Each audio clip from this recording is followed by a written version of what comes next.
chickadees. It's Wine and Crime Wednesday. We're back at it again today. I hope everyone's had a lovely week. I'm a little harried. I'm not going to lie. I had some craziness happen right when I was coming home from work. So I'm doing some deep cleansing breaths. I'm trying to make sure I have all of my screens prepared properly for what we are going to do to discuss and uncover this evening. I have only perused a lot of this information for our live stream tonight. This is not a topic of conversation or a case that I have very much knowledge of. So a lot of what we're going to be covering will be cold for me. And I don't know that I can get through all of it tonight because I'm going to the way back beginning. And if I can't get through everything tonight, we'll be back here Friday night for Funky Friday. And we'll finish off all of the other information and documentation in this case. Hello, Kelly, my marvelous mod, and thank you so much. I look very put together. We would never be able to tell. Well, in my mind, I'm like,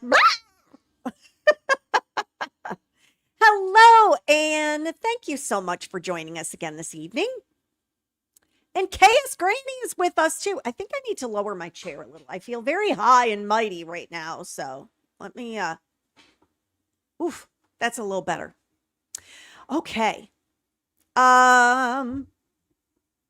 So if you're new here, you know what to do. This isn't your first time on YouTube. Like, subscribe, make sure that you leave your DNA on the thumbs up.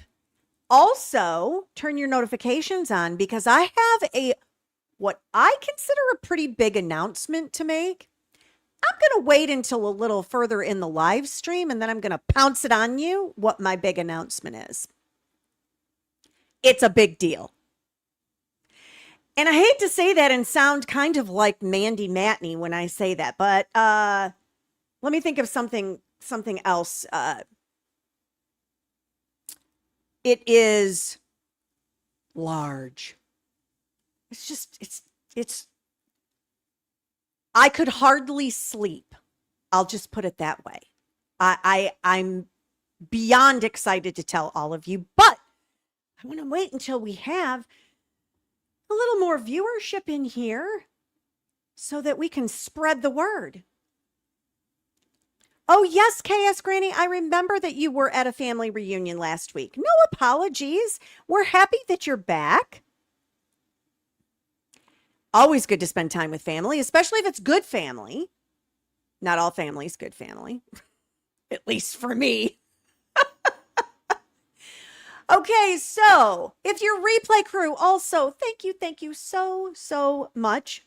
Make sure you leave me a comment. I always like to get those, even if it's, a week or two later that you are watching a live stream. I very much appreciate all my replay crew people. And all of you out on the Twix that are watching, thank you for watching.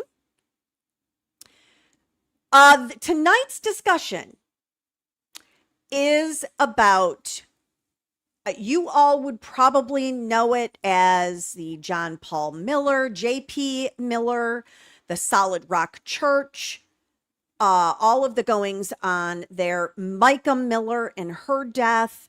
That's what this live stream is going to be about. Hey, Debbie, thanks for coming on back.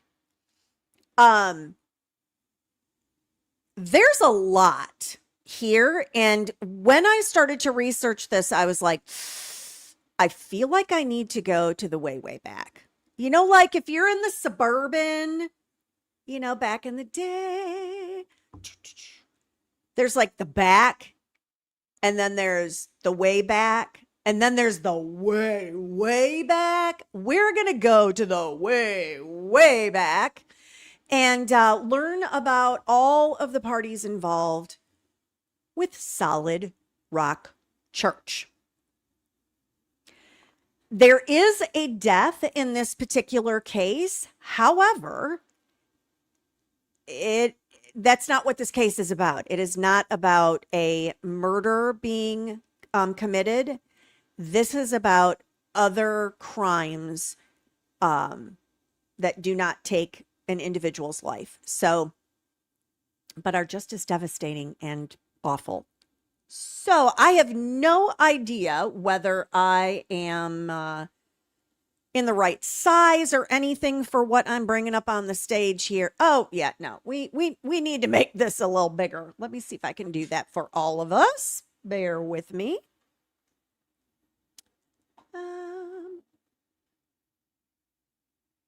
And let me go this way and see. Let's try just a skoshie bit bigger.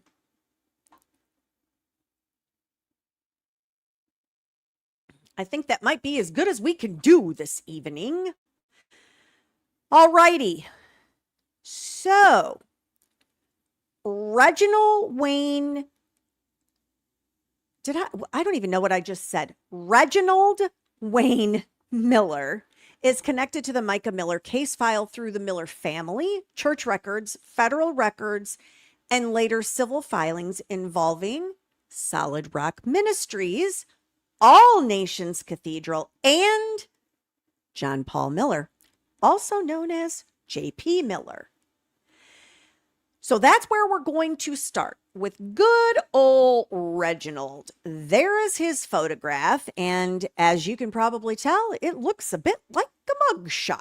And the reason it looks a bit like a mugshot is because he was arrested at one point. So we're going to go back to 1970. Everybody time travel with me. All of that, we're going back.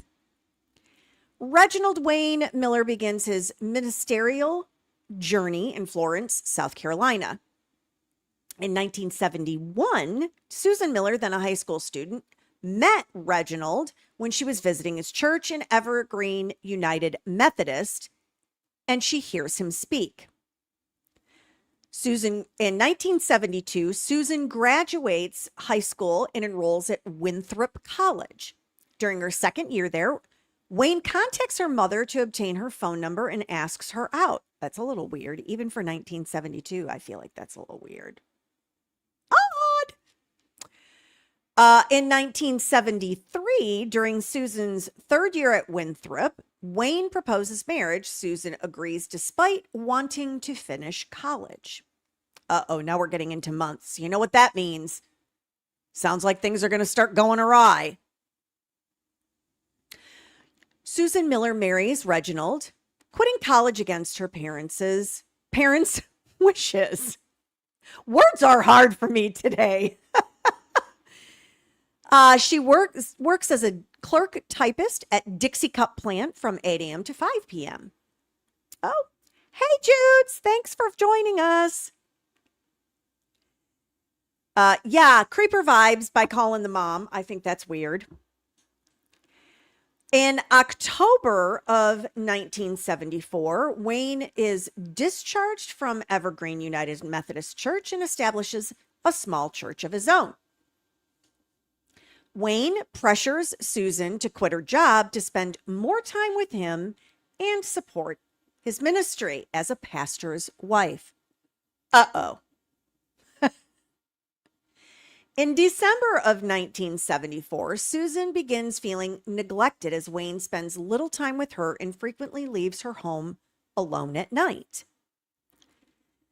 In 1975, so how long have they been married at this point? Like a year and a half? No, they haven't even been married a year when this starts happening. Oh, for the love of all things holy. Oh, Susan, you're in deep doo-doo. Girl, you probably should have made a different choice in the whole marriage department. I'm just saying. I hope I'm wrong. In 1975, Wayne establishes Gloryland Bible College, later known as Cathedral Bible College in Florence, South Carolina. In 1978, Wayne's ministry grows and he begins traveling to speak at sharing groups or small churches often taking male friends or Bible school students instead of Susan. He sounds delightful. I'm going to be doing a lot of reading, so there's going to be a lot of hydrating on my part. If y'all want to tell me what you're hydrating yourself with tonight, do so in the chat. Mine is water, just plain old water.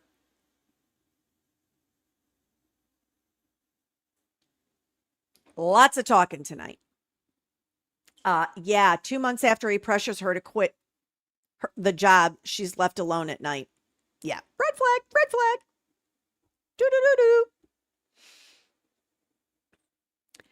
In 1979, so at this point they've been married for 5 years, Reginald and Susan welcome their son, John Paul Miller.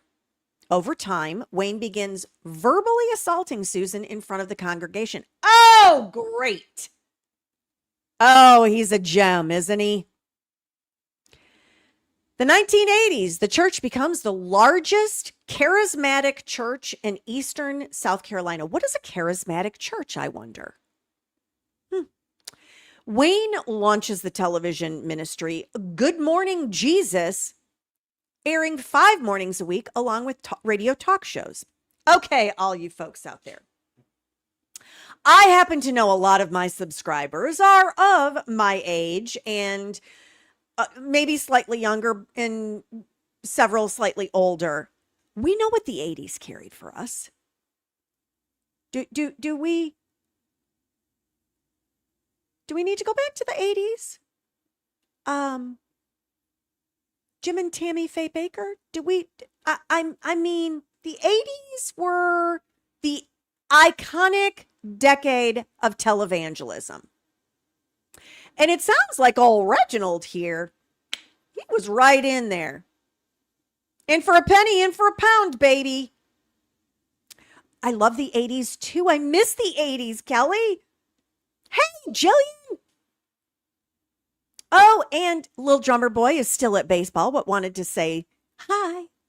We're happy to have you. Yes, Anne. It was everywhere. Yes, the televangelists were everywhere. So, this is just more of that. In 1985, when John Paul is about 5 or 6 years old, Wayne allegedly beats him with a leather belt at Disney World, leaving bloody stripes on both legs. We loved Reginald. He's just a gem of a guy. Wow, how charming. Another incident at home results in marks on John Paul, prompting Susan's mother to threaten to call social services. Wow. This was back in 1985, y'all. 1985. In October of 1989, Susan wakes around 2 or 3 in the morning and Wayne is not there. The next morning, she learns Wayne was in one of the bedrooms with Alon Cook, a young minister who had attended the Bible college. Okay, now I don't know if Alon is male or female. We'll keep reading and see if it becomes clear. In December of 1989, Reginald Wayne Miller faces public allegations of sexual misconduct.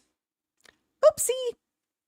Wives of 2 female Bible college students accuse Wayne Miller of making sexual advances toward their husbands. I told you I wondered if it was male. So, yeah, sounds like Reginald, he likes the dudes. That's why he couldn't spend time with Susan. He was having to get to some men. Wow. A Florence television station broadcast a 5-part news report in which students with blurred faces and disguised voices described inappropriate advances they said Miller made toward them. Wayne Miller and his wife were forced to sell their Florence home. I am going to check here in my documents and see. I am quite certain I have a very large file from all of this. We're not there yet. Okay. So 1991, Wayne also allegedly abuses Patrick, their second son, including slapping him with a belt and choking him. We're not getting kinder as we're aging. Wayne and Susan in 1993, Wayne and Susan relocate to Myrtle Beach, South Carolina after public scandal and declining support in Florence. Yeah, they were found out. They were found out that they're frauds and that the leader of their church is a despicable human being who has a very little self-control. That's what it sounds like to me. They start Cathedral Baptist Church of the Grand Strand, later rebranded as All Nations Cathedral Church. Myrtle Beach Air Force Base closes, and Miller pursues property through a public benefit conveyance program. Oh boy, don't tell me we go down a different road now. Whew. July 30th, 1995. While waiting for approval, the 40-year-old brick chapel becomes the temporary home of Cathedral Baptist Church. In September of 1995, the authority allows Miller to purchase the base chapel and surrounding land below market value through the federal program. After acquiring the former Myrtle Beach Air Force Base chapel for $280,000, Miller rebrands it as Cathedral Baptist Church of the Grand Strand, later All Nations Cathedral Church.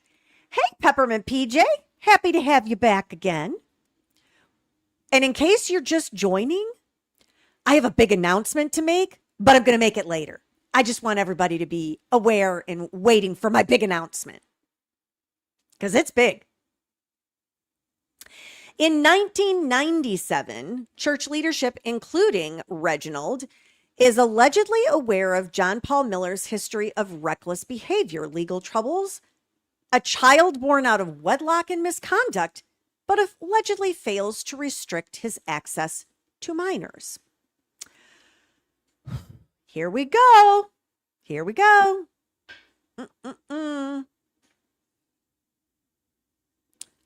In 1998 to 1999, Susan and Wayne have their third child, Lacey. Susan stays home to care for Lacey while Patrick attends Lakewood Elementary and John Paul attends Socastee High School. I'm totally guessing. In June of 98, Jane Doe number 1, a 15-year-old minor, begins spending her summer in Myrtle Beach with her grandparents, who are members of Cathedral Baptist Church, now All Nations Church. She doesn't have her name in here, and she's referred to as Jane Doe number 1. You know what's a-coming. July 19th, 1998, Jane Doe number 1, attending Cathedral Baptist Church with her grandparents, alleges she was sexually assaulted by John Paul Miller, then 19 and a youth leader and musician at the church. In March 31st, 1999, a fire destroys the vacant Tabernacle Baptist Church and Gloryland Bible College at 206 Dunbarton Drive. Investigators considered the fire suspicious. Are we surprised? Not really. In 2000, Wayne starts a Bible college, Christian academy, daycare, and kindergarten in Myrtle Beach. Now that is a combination there. A Bible college, Christian academy, daycare, and kindergarten. Wayne continues to prioritize ministry over family, according to Susan's account, and conflicts with John Paul as a teenager require police intervention. Oh, I'm getting spoiled brat vibes is what I'm getting now. Awesome.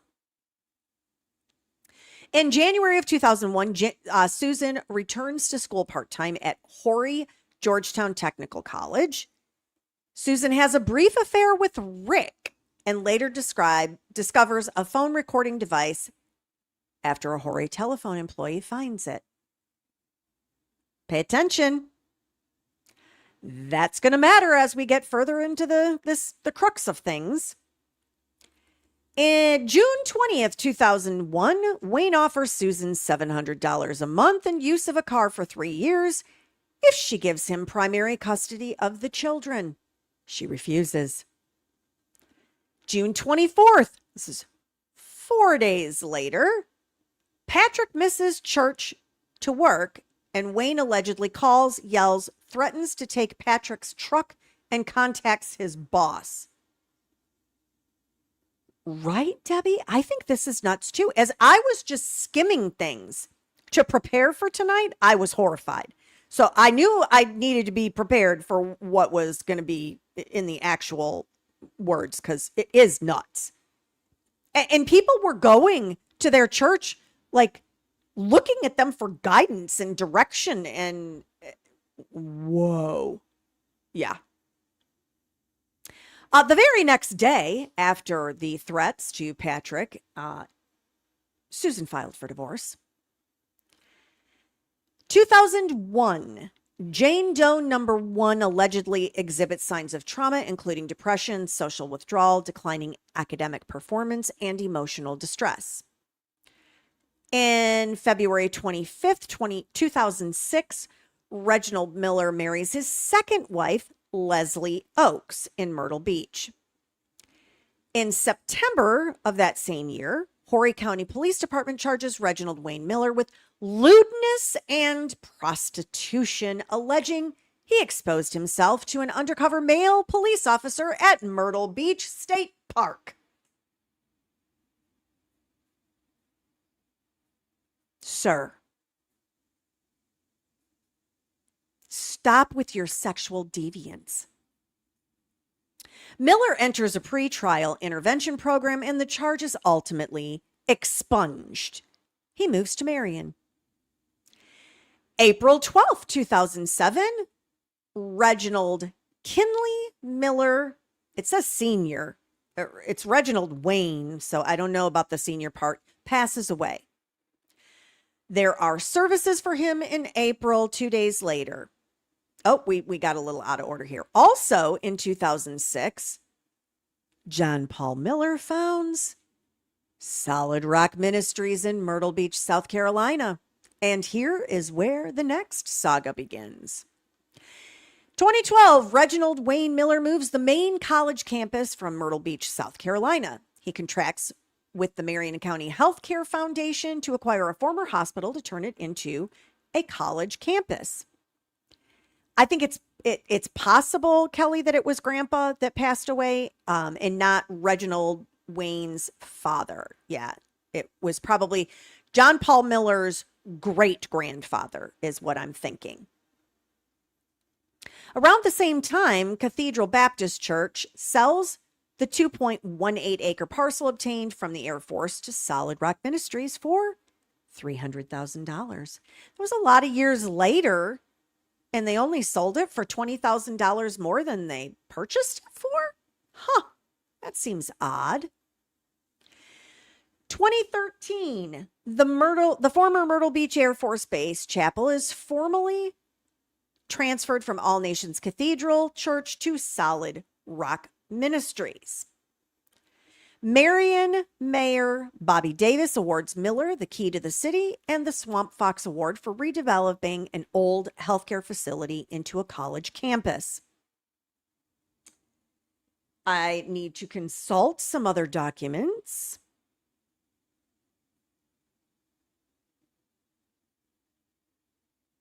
Yeah, okay. In May 23rd, 2014, Homeland Security investigations arrests Reginald Wayne Miller, alleging he forced students to work full-time at his home and on campus for as little as $25 per week. Investigators alleged that those who complained risked losing student visas. Magistrate Judge Thomas Rogers sets bond at $250,000 and orders home detention and electronic monitoring. As part of bond, Miller is not allowed on campus or to communicate with current or former foreign students. In September of 2014, Reginald pleads guilty on all charges. So I happen to have It was in August of 2014. Let me get this document pulled up because this is the 13-page plea agreement. And we're going to take a little looky-loo at this. This agreement was entered into on August 29th of 2014. It goes through the fact that he's waiving an indictment and an arraignment, and he's pleading guilty. This is what he's pleading guilty to. Counts 1 and 2, fraud in foreign labor contracting. Defendant did recruit, solicit, or hire a person outside the United States, or caused under person to recruit, solicit, or hire a person outside the United States, or attempted to do so for purposes of employment in the United States by means of materially false or fraudulent pretenses, representations, or promises regarding that employment, and the defendant did so knowingly with intent to defraud. The penalty for each of these offenses is $250,000, imprisonment of 5 years, supervised release of 3 years, and a special assessment of $100. Counts 3 and 4. Visa fraud. Defendant made a false statement in an immigration document. False statement was made in an application required by the immigration laws or regulations of the U.S. The false statement was subscribed as true under penalty of perjury, and the false statement was material to the activities or decisions of the Bureau of Immigration and Customs Enforcement. You would all know that as ICE. And that the defendant did so knowingly. This also has a fine of $250,000, imprisonment of 15 years, supervised release of 3 years, and a special assessment of $100. Willful failure to pay minimum wage. That's count 5 and 6. Obviously, we know what that means. That was a $10,000 fine, imprisonment of six months, and supervised release of 1 year, special assessment $25. Goes on to say what the defendant understands that he is agreeing to in this plea agreement. Let's scroll on down here. I don't want to read every blessed word because there's a lot for us to get into. Corporation in forfeiture. Has to provide all of the complete and truthful information regarding the offenses, so he can't lie. Oh, this part was crossed out. He doesn't have to do. Oh, he was going to have to submit to a polygraph examination. They opted out of that one. Wouldn't that have been something? To be a fly on the wall for that one. And any self-incriminating information means that they're not going to pursue any additional counts or charges. And calculating the advisory sentencing. They're grouping them, counts 1 through 4, together, so the sentencing will be all as one, and they're merging some other counts, it appears, in here as well. So, I'm looking down here to see if there's anything of, well, there's his signature back on August 28th. 2014, and a notary. He had to pay $450 at that time. So that is what happened with his plea agreement. And we're going to move on. Again, there's a lot. In August 14th, 2015, his second wife files for divorce. Imagine that. In October of that same year, 2015, he is sentenced to time served, ordered to pay $75,000 in restitution, and given 3 years of supervision. Until his sentence is complete, Miller is required to forfeit his passport. August 8th, 2017. I need to check my timing. Oh, yes. August 8th. Miller writes a letter to the judge requesting early release and stresses the importance of restoring his ability to travel for mission work and establishing churches and college overseas. Y'all want to see what that letter looks like? What old Reggie have to say? Shall we check it out? Let's check out Reggie's letter to the judge. Let's see. Let's make it large enough for my old lady eyes. Dear Judge Harwell, I am sincerely requesting. Do you all want me to read it in a Reggie voice, and with pleading and such? Dear Judge Harwell, I'm sincerely requesting that you remove my last year of supervision, which begins in October. I have spent nearly 4 months in prison, 14 months awaiting sentencing, 12 months of house arrest, 500 hours of community service, arranged for $70,000 to be paid according to the court decree, 1 year of probation, and 1 year of supervised release. I have tried to do everything the court has required of me. I believe that my probation officers, Mr. Suttles and Mr. Adams, will speak well of the time I have been under their supervision. Well, I already have questions about Mr. Suttles and Mr. Adams then. In the fall of 2016, my attorney, on my behalf and with the recommendation of my parole officers and no objections of the prosecutor, requested that you would terminate the supervised release. I was told that your response was that it was too soon. I respect that decision and have met all my reports timely and do not know of anything that I have failed to do properly and according to the requirements of the court and my officers. Last year, when my attorney requested the early release, he shared with you my medical records that showed at the time that I had only a 50% chance of living for 2 years. Oh my! Not just 2 years. Only a 50%. How does a doctor know that? What? Seriously. Due to all the people who depend on my help in many countries. In many countries? Sir, you need to step off a little bit here. Come on. In many countries?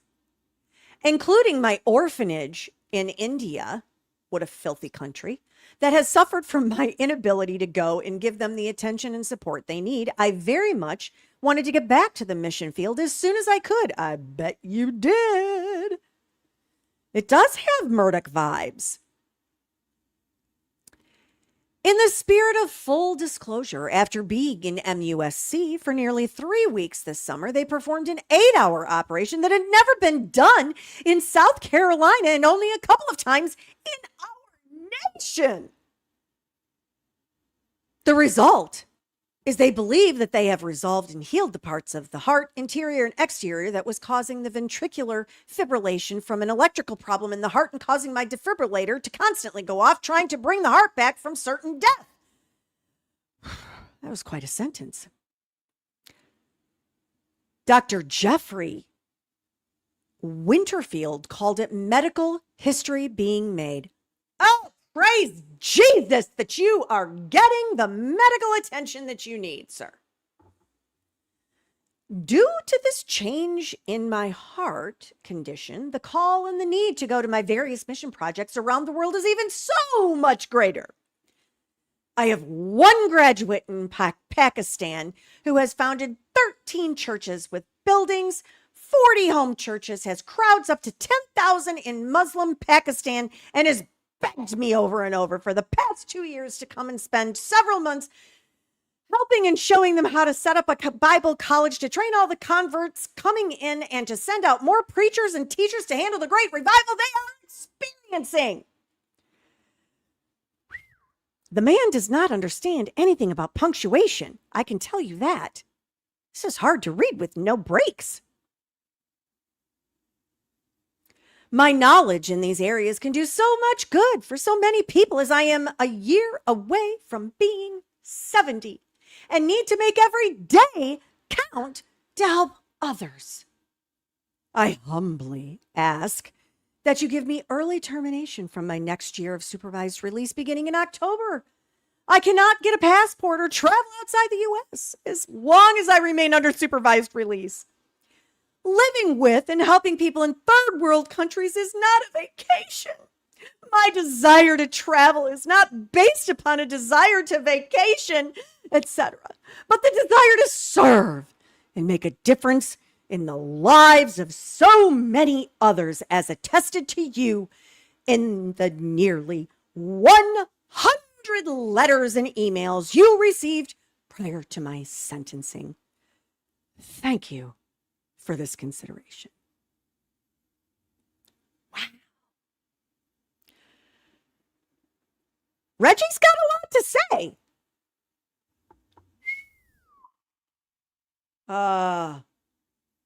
That's going to need some drinking before we proceed.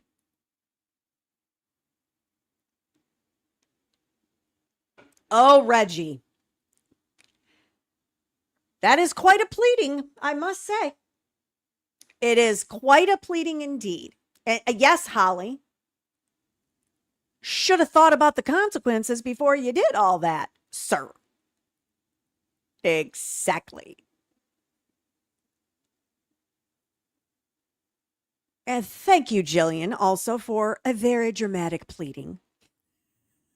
And thank you, KS Granny, for the bravo. All right, let's see what Reggie gets up to after this. August. Oh, I need to get my timeline again here. Bear with me. I came in here hot trying to get ready for this. So, yeah, bear with me. Okay. In August of 2020, Reginald Wayne Miller arrives in Pakistan on a visitor visa and stays with the local pastor. In September 2020, a pastor allegedly kicks him out after discovering old Reggie was sleeping with Suleiman Yusuf. Reggie. According to locals, Reggie asked a friend, Troy, to marry Sadaf Yusuf to help Suleiman Yusuf come to the United States. What are we doing again with immigrating people? Sir, stop. 2023. Jane Doe number 1 alleges that as an adult, she encounters John Paul Miller in Myrtle Beach and is sexually assaulted again, triggering repressed memories of the 1998 assault. After the 2023 incident, Jane Doe number 1 experiences a long-delayed spiral of self-doubt and depression and begins therapy. Shortly after the 2023 assault, Jane Doe number 1 learns of the death of John Paul Miller's wife, Micah Frances Miller. Okay. Oh, we're almost done with old Reggie. This is Reggie's timeline. In February 2025, on the 25th, the case of Jane Doe number 1 versus John Paul Miller, Reginald Wayne Miller, All Nations Cathedral Church, and Solid Rock Ministries is filed in the Court of Common Pleas in 15th Judicial Circuit in Horry County, South Carolina. The complaint demands a jury trial and requires defendants to respond within 30 days or face default judgment. We're going to get into that document, but right now, I would like to take I need to get myself readjusted because I need to, this timeline that I'm working from is not in the order that I would have presented it. And so I need to get to the right spot while I chat away with all of you, because we are now that we know everything about old Reggie. Reggie's a delight, isn't he? What a gem of a man. Special prize right there to be his wife.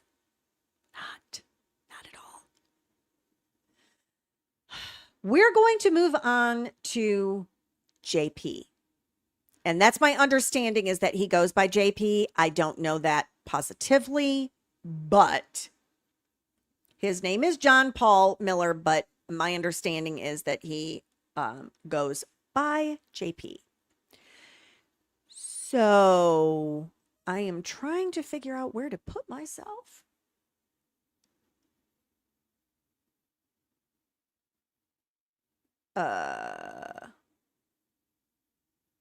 Let's try this one. Let's try this one. That doesn't work either. I'll stick myself over here. Okay, so the dorky guy in the pink in the middle is J.P. Miller. John Paul Miller was born in May of 79. In 1985, John Paul took his first Bible class when he was 10 years old with his Nana, his mother Susan's mother. It was an adult Bible college class on homiletics, the art of preaching and writing sermons. I don't know that I said that correctly. Oh, Hope, it's okay. You can catch up. Because I haven't made my special announcement. I have a big announcement to make, and I haven't made it yet. So you didn't miss anything, especially the big announcement. I couldn't make the announcement earlier because Hope hadn't joined us. Let's talk about old JP's timeline, shall we? Let's see. He graduated from high school in 1997, enrolled at Horry Georgetown Technical College, took public speaking as an elective because standing in front of a crowd interested him. Oh boy, I bet it did. In February 8th, 1998, JP hit a woman twice with his vehicle at a high rate of speed.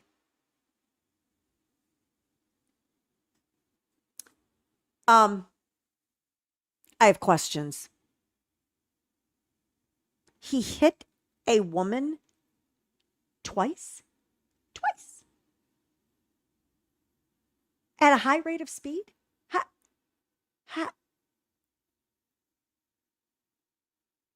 I need a diagram. I want explanations and instructions. I'm baffled by this. Twice? Hang on. And sadly, I have no documents in reference to this. Yeah, y'all are saying the same thing.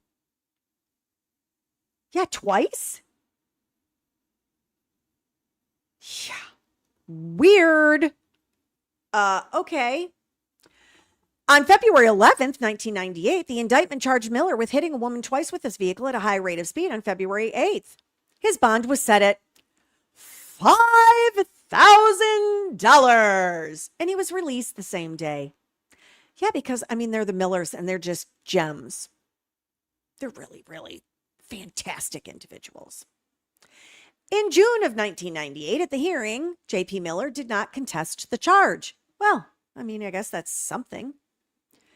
In September 26, 1998, John Paul Miller, 19 of Myrtle Beach, was found guilty of assault and battery of a high and aggravated nature. You think? The court ordered a restitution hearing, and Miller received a suspended 4-year sentence, 3 years of probation, 500 hours of community service, and an order to pay court fees. Wow. February 26th, 2000, JP and Allison married at Cathedral Baptist in Myrtle Beach. They had 4 children, 2 now emancipated, and 2 minors. This is going to be important to pay attention to. Allison, his first wife. April 13th, 2003, John Paul Miller was found guilty of aggravated assault with a deadly weapon and knowingly causing property damage in excess of $300. February 28th, 2005, John Paul Miller was charged with domestic assault, battery, and bodily harm. And I'm going to continue to check here. Yeah, I don't have any documents on any of these earlier incidents, but we're going to get to some documents. And then, of course, in 2006, JP started Solid as a Rock Ministries. Solid Rock Ministries in 2007 moved to a converted warehouse on Forest Brook Road. Micah Miller moved to Myrtle Beach, South Carolina, with her mother, stepfather, and siblings in that same year, 2007. All right, let's make sure we're following the timeline. 2000, JP and Allison get married. 2007, Micah Miller is now in Myrtle Beach.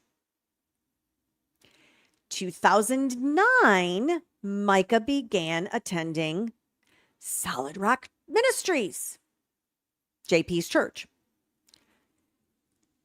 And in October, on October 13th, 2009, birth of daughter S.K. Miller, child of JP and Allison. 2010, the church moved into a larger building down Forest Brook Road from 2010 to 2012. In 2012, the church purchased and renovated chapel on the former Myrtle Beach Air Base near Market Common. Well, we know where that came from. Old Daddy sold it to him for $20,000 more than Daddy bought it for. How many umpteen years ago? And also in 2012, Micah Miller married Jeremy Diaz. I think that's how you say his name. It could be Dees. I have no idea. And creepy, John Paul officiated the wedding. Gross.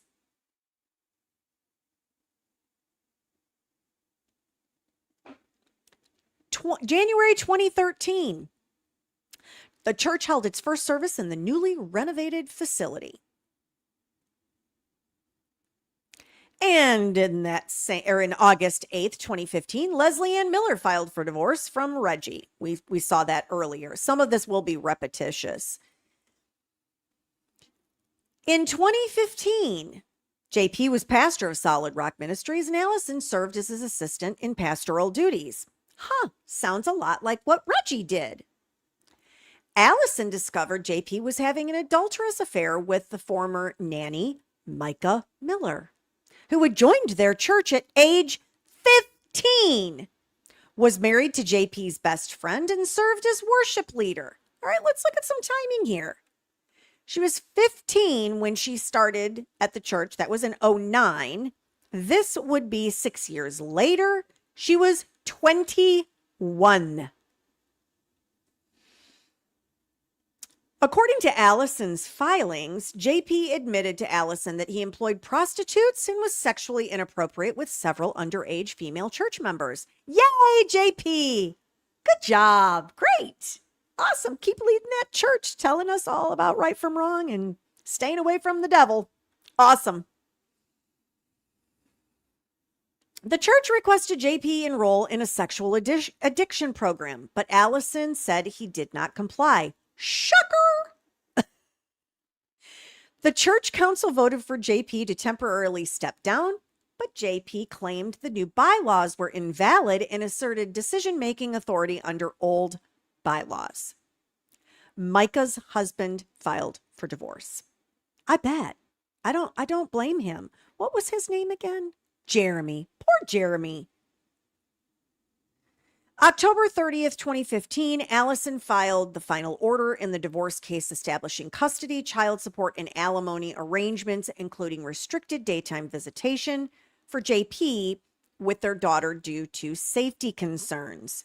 Yikes. Because remember, they had 4 children.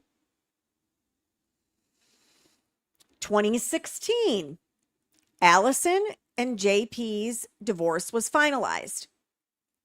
JP married Micah Miller following the divorce. Micah's divorce from Jeremy was also finalized the same year. It was a very big year, 2016. And in July of 2016, Allison was removed from the church website. Is everybody following so far? I see we have more people I don't know that you're on the Twix or if you're on YouTube, but in case you didn't know, I have a big announcement coming. Big announcement. At some point tonight, I'll be making my big announcement. 2017, JP claimed in court filings that he could not afford child support and alimony and said the stress of finances was unbearable. Allison filed an affidavit stating JP had admitted to her and their congregation that he had an addiction to prostitution and had confessed to sexual encounters with young females from the church under age 16. You sicko. Cut it out.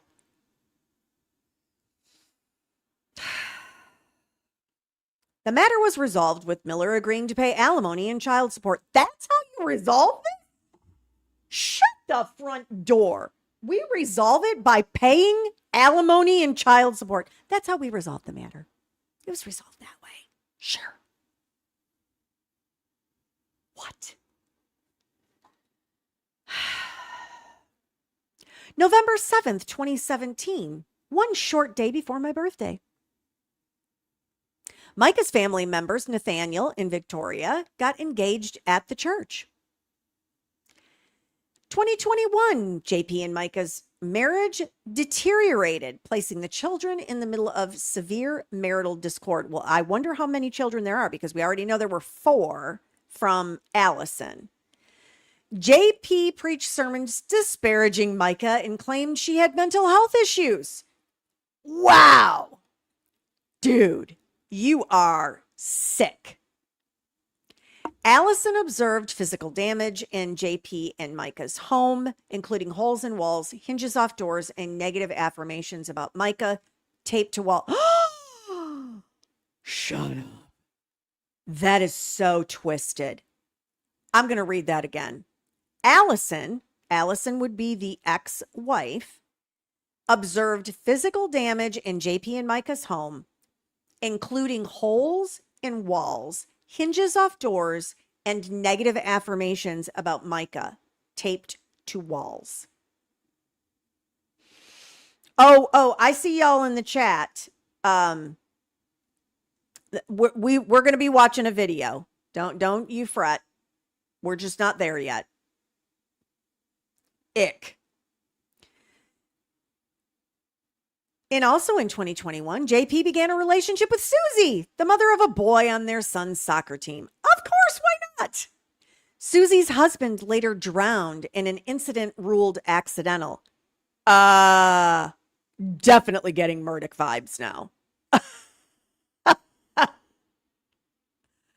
I'm definitely getting Murdoch vibes. By the way, side quest here for just a moment. I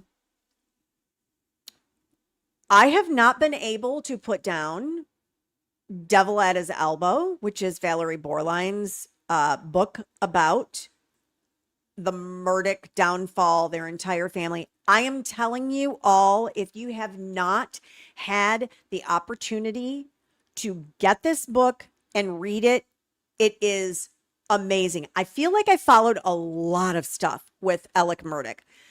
This book has stuff in it that I did not know.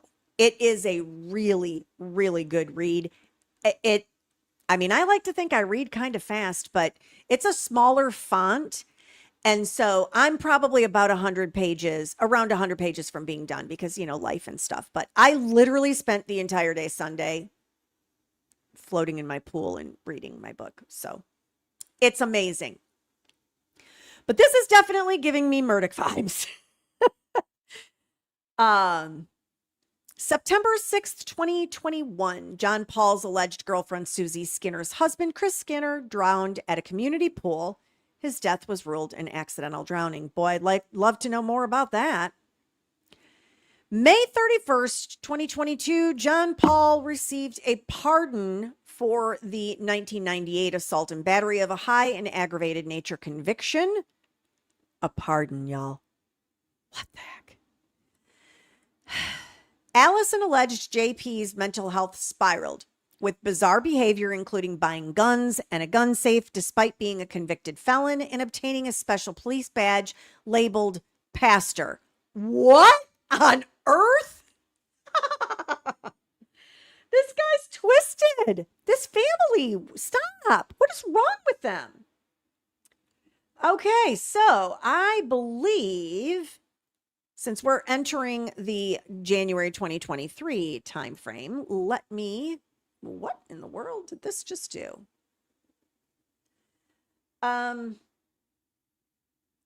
We're going to read an incident report. This took place on November 28th, 2022. Oh boy. Needs to be bigger for y'all. Come on. Okay. On November 28th, 2022, RO responded to a call for service at Waccamaw Mental Health at 9630 Scipio Lane in the Myrtle Beach section of Horry County in reference to a female locked in the bathroom with an unknown condition. On scene, WMH workers informed officers that the female has exited the bathroom and was sitting in the passenger seat. Hang on, I got to get this bigger. I can't read it. Passenger seat of a burgundy Ram truck in the parking lot with a male who was trying to take her from the scene. Officers located the truck and both occupants. While speaking with the female, later identified as Other Entity 2, the male identified as Other Entity 3 would interrupt her answers and not allow her to speak to officers. WMH workers advised RO that RO is responding officer, in case you guys didn't know that the female appeared to be extremely weak when she was inside the building and stated she passed out both in the lobby and the bathroom, and they feared she was under the influence. RO was approached by the female identified as Other Entity 1, redacted. Entity 1 stated her and redacted drove here separately without Other Entity 3 to get Other Entity 2 mental health help, redacted. Other Entity 1 stated that Other Entity 3 pulled up, went inside, and wouldn't allow Other Entity 2, redacted, to get the help she needed inside, and instead brought her out to his truck and wouldn't let her out. Other Entity 1 further stated this has been an ongoing issue between the group, and just weeks prior, Other Entity 2, that's got to be Micah, left the area seeking help in Cherokee County, redacted in an attempt to leave JP. While away, JP allegedly had a mental breakdown and stated he was suicidal, resulting in MBPD conducting welfare checks on him. What is happening with this man?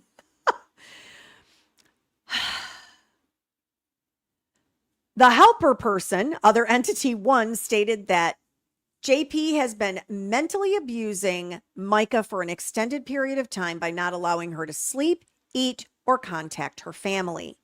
Wow. Due to the unknown circumstances surrounding this incident, officers on scene separated the parties, which finally allowed HCFR to speak with Micah alone and determine if she needed to go to the hospital. JP was unhappy about being separated and made a call to who he stated was Lieutenant Wilson.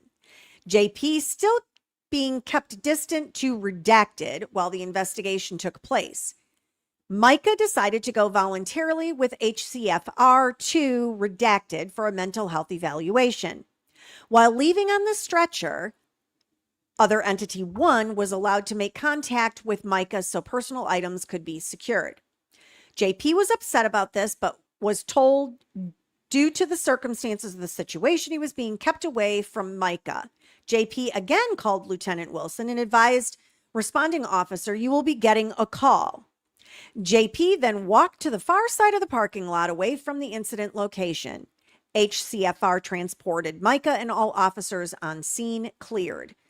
And other entity one requested that this incident be documented in a report. Well, good for her that she did that. Ay, ay, ay. Y'all see what I'm saying about this craziness? Before, I think there's another incident report, so.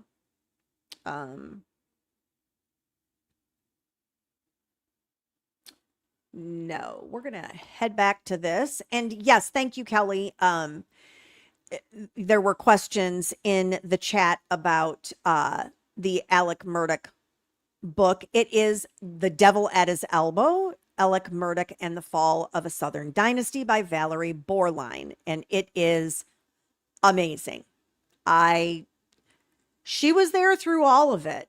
And I'll tell you, one of the really cool things about the book is don't just read the book itself. There is a bibliography in the back. You're going to want to check that out. And then she has notes associated with every single chapter that has even additional information. I have been loving it. I feel like I was there with her writing. It's very, very good. Alrighty, back to JP Miller and his craziness. Okay. We're to 2023, correct? January 2023, according to Micah's police report, she and JP were separated. I need to make sure that okay, 2024 is the next bit. February of 2023, Micah and JP signed a post-nuptial agreement drafted by the pastor's lawyer, agreeing that finances were separate and that both were employed by Solid Rock Ministries. The agreement stated Micah waived rights to seek alimony and separate support and that the home was non-marital property. The agreement included a no adverse contact order banning stalking or following and included a confidentiality provision about Solid Rock Ministries and their personal life. Let me tell you, make sure you remember that about the adverse contact and banning stalking. It's going to become important. Micah sought Allison's advice on escaping JP, who was allegedly trying to have her committed. Again. Yeah. Had her committed. Who needed to be committed? John Paul Miller needed to be committed. March 18th, 2023, Micah went home to Wichita, Kansas and attended Life Church west of Wichita. March 23rd, 2023. Micah sent a text to a friend in Wichita saying her husband had asked her to come home and reconcile. Don't do it, girl. Don't do it. Don't do it. Don't do it. I think she's going to do it.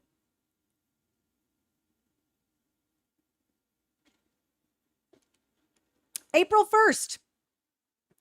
April Fools 2023. Micah's brother Nat received an email from JP Miller stating he knew no reason for divorce but wanted separation and listed reasons why. 2 days later, on April 3rd, 2023, Nate forwarded an email from JP to Micah dated April 1st, 2023 to an email address that did not appear to be Micah's.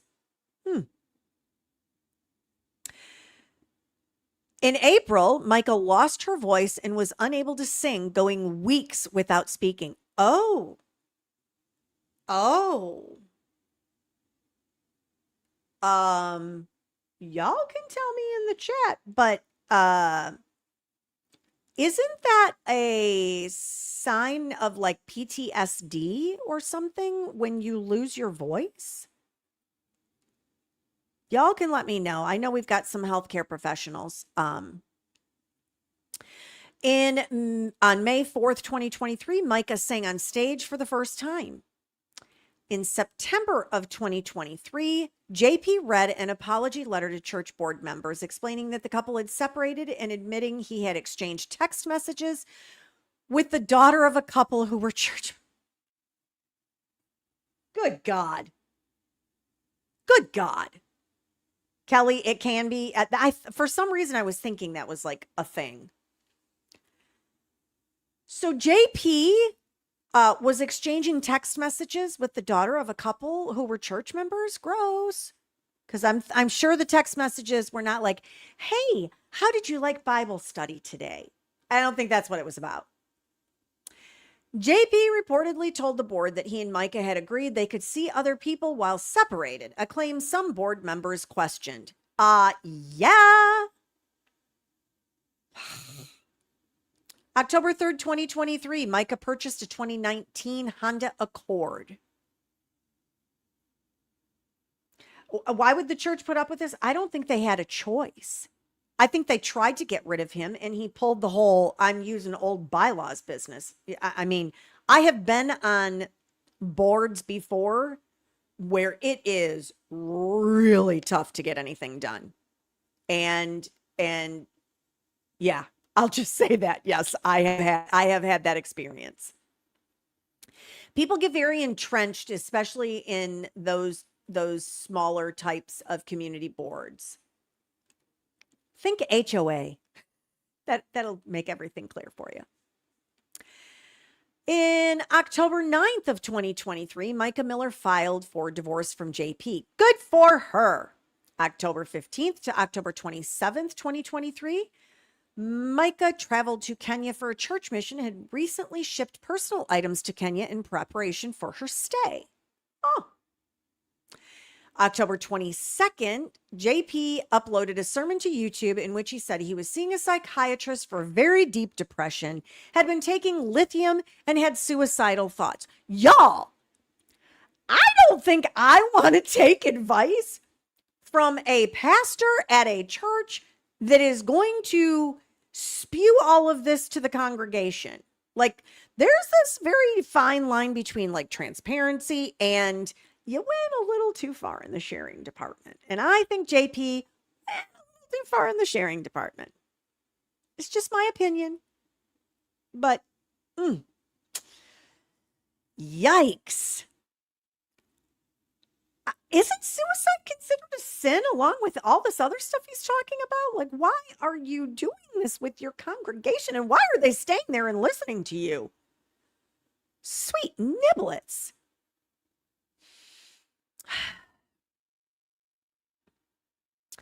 December 24th, 2023, John Paul Miller sold his house to Solid Rock Church, deed of 246 Coldwater Circle. I did not see this address. Let's see if we can see pictures of 246 Coldwater Circle. Y'all think we can? Let me see what I can find. 246 Coldwater Circle. Oh, Myrtle Beach. There's something here. Let's see if we can see anything. It is off the market.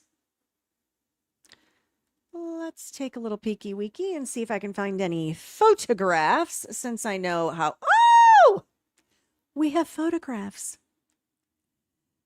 Let me see. Oh, that looks rather large. Let me decrease this.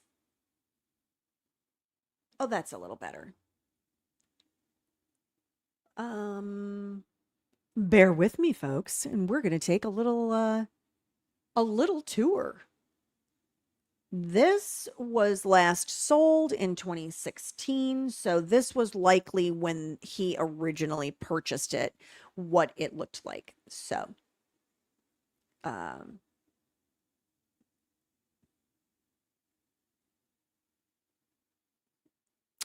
all right, here we go. There's the front. Here's our entrance. And kind of like a sort of open floor plan, but not completely open floor plan. There's your good sized kitchen. Nice size kitchen. Can't tell if those countertops look like they're laminate. So a little dated. Flooring looks a little dated. It's not tile or hardwood or anything. It doesn't look like it's tile anyway. It looks like it's a laminate or linoleum or something to that effect. Oh, they were right on some little pond right there. That's kind of nice. And this must be the primary bedroom. Odd color. More primary, which looks like it's right off of the main living room area. Sorry if you didn't want to take a field trip to South Carolina, but we are, because that's what we do here on Ms. D's channel. So rather plain. And then here's a bath. That is what it looks like from their backyard. I mean, that's a pretty nice view. I'm kind of liking that. Another back view. And yet again, another back view. Kind of side yard view here. Front door.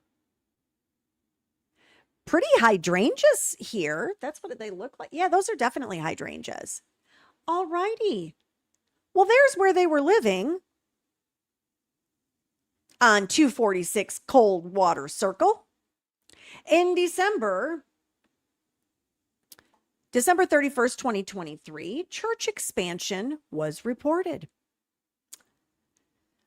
February 4th, 2024, Pastor John Paul preached a sermon on Korah and Moses and said it is wrong to rise against religious leaders. Oh boy.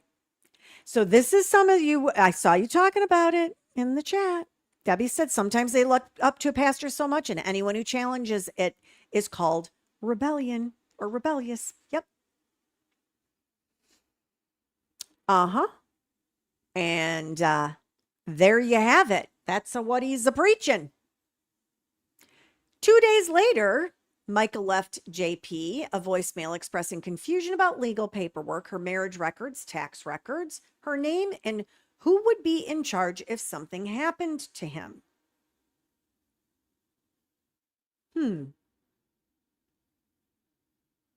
February 8th, 2024, Micah was admitted to Waccamaw Mental Health Facility. 2 days later, Micah was released from the hospital. According to affidavits from Micah's family, JP removed Micah's possessions from their shared home while she was hospitalized. He removed documents from her digital files, locked her out of Facebook, iCloud, and other accounts, and made posts pretending to be her. Oh my word. You are despicable, beyond despicable. This is awful. All right. I think I've got a document here.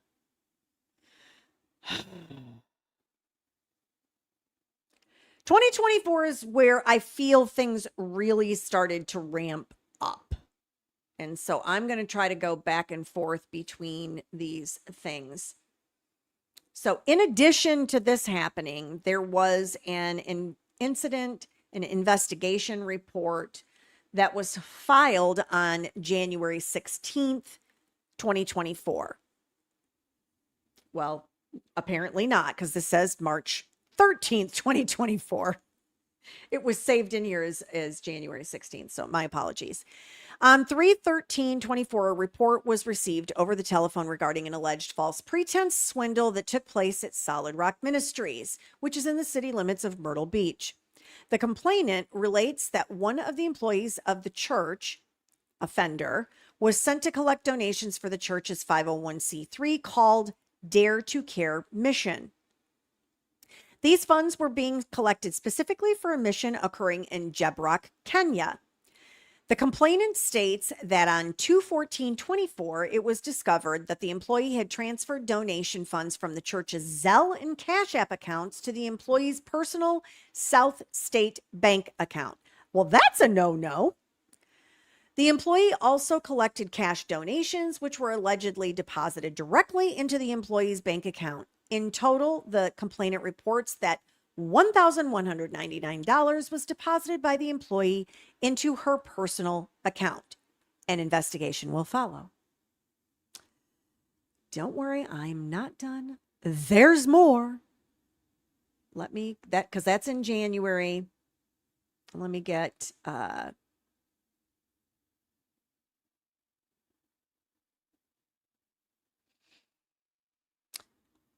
here is the next part of that. As part of that investigation.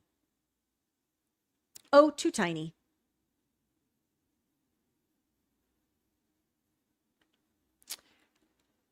This is a repeat until you get to the complainant stated the suspect stopped coming to work on February 14th, 2024, which is the same day she removed all the funds from the state bank account number redacted in the amount of $159.09. The complainant stated that the church tried to work with the suspect to get the funds returned, but the suspect has since failed to reach back out. The complainant provided responding officer with copies of the withdrawal slips with the suspect's name attached. Responding officer will do a follow-up with the bank for video proof of the suspect signing the check. If follow-up is successful, this case will be presented to a judge for warrant consideration. Nothing further. Did y'all know about all of this? I didn't know about all of this. Let's go to the next report. This is all like prior to, or yeah, in February.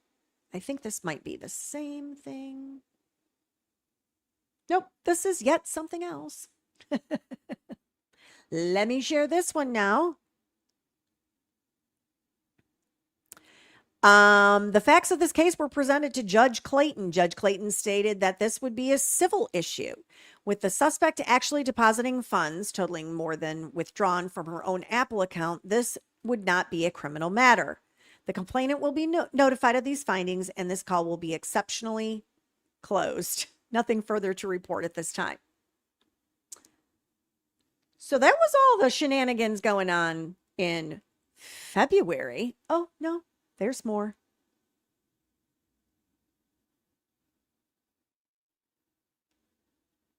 Oh yes, here we go. This is when we start getting into the crux of more and more.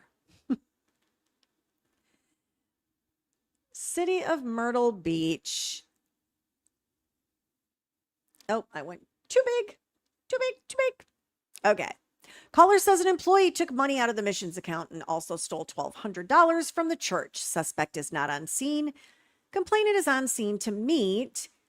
Responding officer spoke with caller and determined that the incident happened in county jurisdiction. Caller was advised to contact HCPD and request to speak with an officer. RO did provide the caller with the event number. And we continue down to what actually is in the report. On February 24th, 2024, I met with the complainant at 300 Coastal Grand Circle in the city limits of Myrtle Beach in reference to the report of a stolen vehicle. The complainant said that she has been separated from her husband, the involved other, since that's just going to be JP. I'm not doing the involved other business. It's JP. Since January of 2023. Micah stated that she was involuntarily hospitalized on 2/8/2024 and left her silver 2019 Honda Accord parked in the parking lot of the Walmart Neighborhood Market located at 3650 Walton Drive. When Micah was discharged from the hospital, hospital staff informed her that her husband picked up her purse and car keys while she was hospitalized. Can you imagine how terrifying that would be? And why would they just give it to anybody that said, oh, I'm her husband? What are we doing? Micah stated that when she was released from the hospital on 2/10/24, she returned to the Walmart Neighborhood Market on Walton Drive and discovered her vehicle was gone. Micah believed that her husband fraudulently initiated her involuntary hospitalization and stole her car while she was in the hospital. Micah stated that she has known her husband since she was 10 years old and that he groomed her while she worked for him at Solid Rock Church until they were married 6 years ago. Oh, excuse me. I'm trying to get the hiccups. I contacted the husband, JP, who stated that he and his wife were not legally separated and that she suffers from mental health disorders. I'm going to get mad, aren't I? I'm going to get mad. JP stated that Micah experiences episodes on an annual basis near Christmas when she becomes reckless and spends large amounts of money when she stops taking her prescribed medication. JP stated that he was in possession of the silver Honda Accord in order to prevent his wife from selling it during this episode. Sir. Micah pointed out the fact that the vehicle was marital property and that he was unwilling to give it back to his wife for a month, which he stated was usually the time frame of these reckless episodes. Well, I'll tell you this much, Kelly. You can't do that in every state. It's easier in the South, less urban areas. South Carolina has a special way of, in their hospitals, how they handle things. And again, I go back to Murdoch. Alec and old Randolph were allowed to wander all about after the boat crash. So, due to both parties stating they were legally married, I made the determination that the Honda Accord was considered marital property. Therefore, I could not establish a criminal offense. I have nothing further at this time. And then this is a repeat. I think this may have been like all of the incident reports associated with this, and we don't need to read through all of it. Oh, but this one is probably interesting. We'll stop here.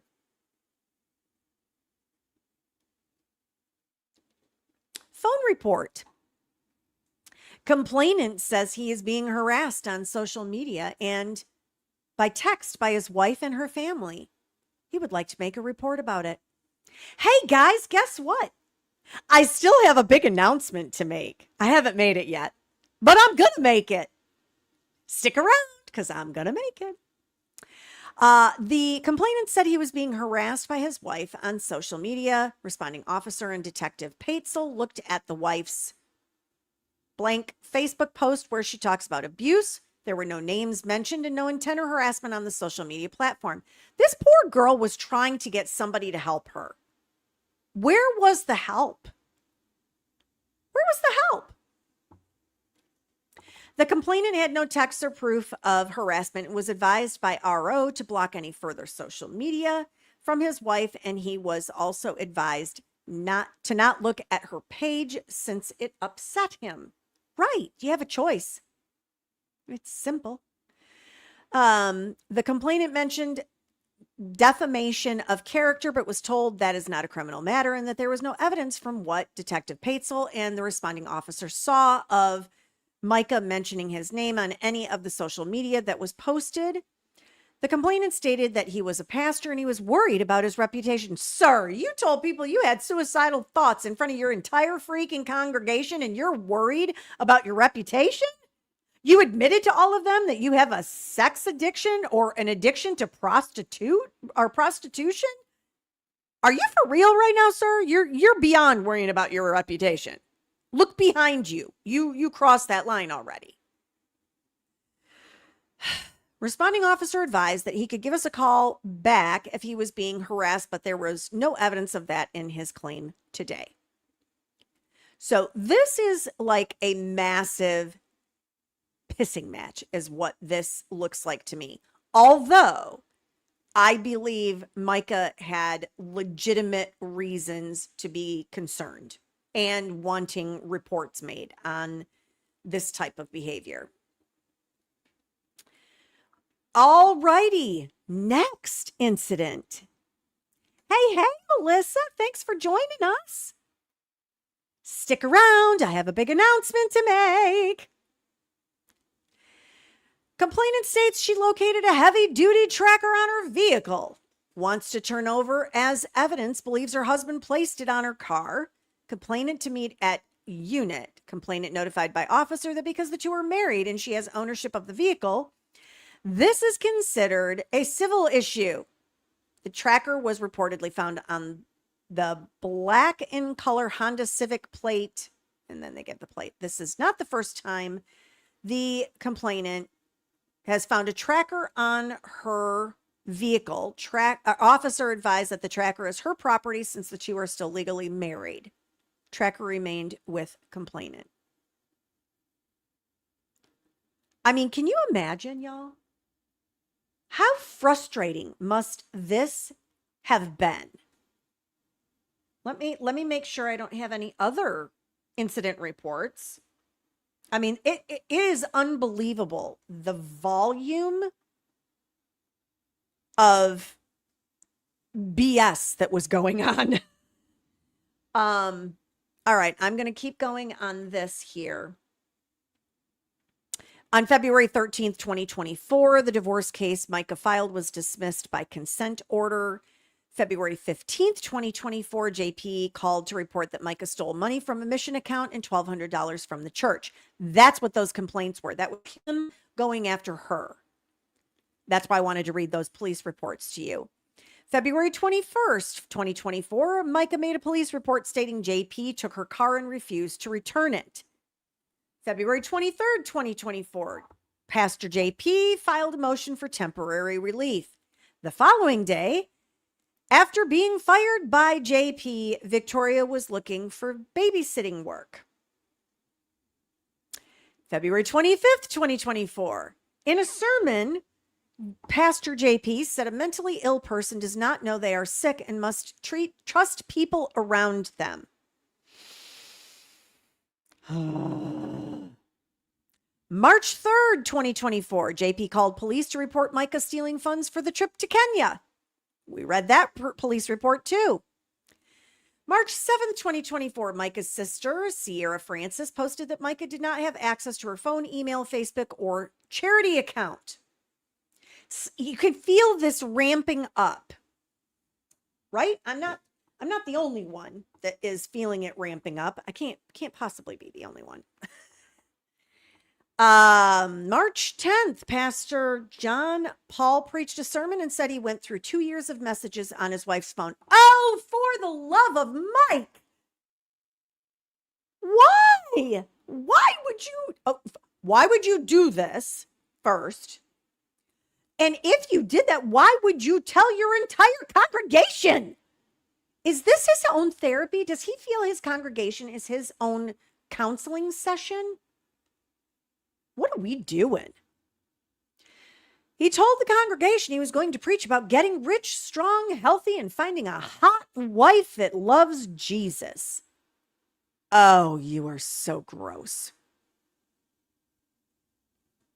He said his wife left him after hospitalization and accused her of draining the bank account while he was building a school in Africa. This is so gross. March 11th, Micah made police reports about a tire deflation device and later a suspect approaching her at a gas station, an East Coast Honda. On that same day, mechanics found a tracking device on her vehicle. A restraining order paperwork was filed and a court date was scheduled for March 26th. On March 12th, the good old pastor request for separate maintenance and support was dismissed. On March 13th, JP reported to police that Micah stole money from church accounts. Again. Can you imagine, Debbie? You said, I never heard of such a sermon. Wow. Can you imagine sitting in that church? What must those people have been thinking? That's not the kind of church I ever went to. Why would you sit there and listen to all of that?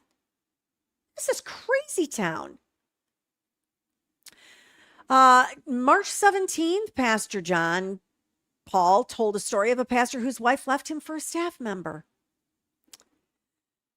Same day, Micah's sister Sierra posted on Facebook that she monitored Micah's phone out of fear for her sister's safety.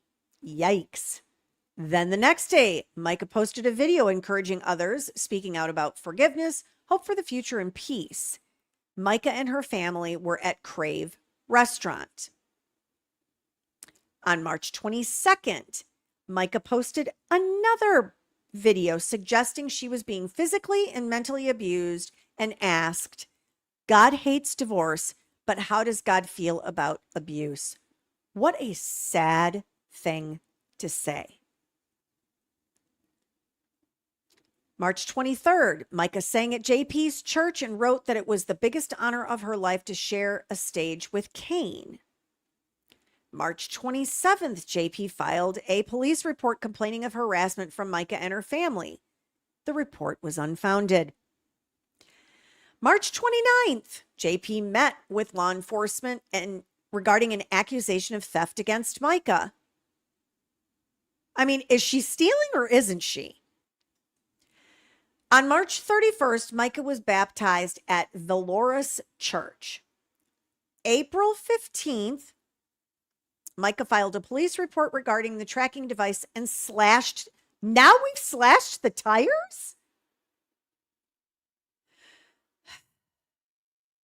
Micah forwarded her brother Nate an email from JP dated April 15th in which JP apologized for the tires and damaging her vehicle, writing that when someone hurts him, he tries to hurt them back instead of forgiving. Oh, the irony. Oh, the irony. He's incapable of forgiveness? Sir, you're a pastor. Are you not teaching forgiveness? Clearly not. Oh, wow. Also on that day, Micah filed for separate maintenance and support.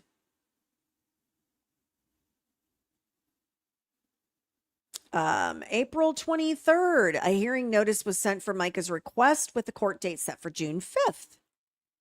Micah notified family that JP was served with divorce papers on April 25th. Micah filed a restraining order and texted a friend on April 26th, making plans for Sunday services. April 27th, Micah Miller is found dead. So let me back us up a little here.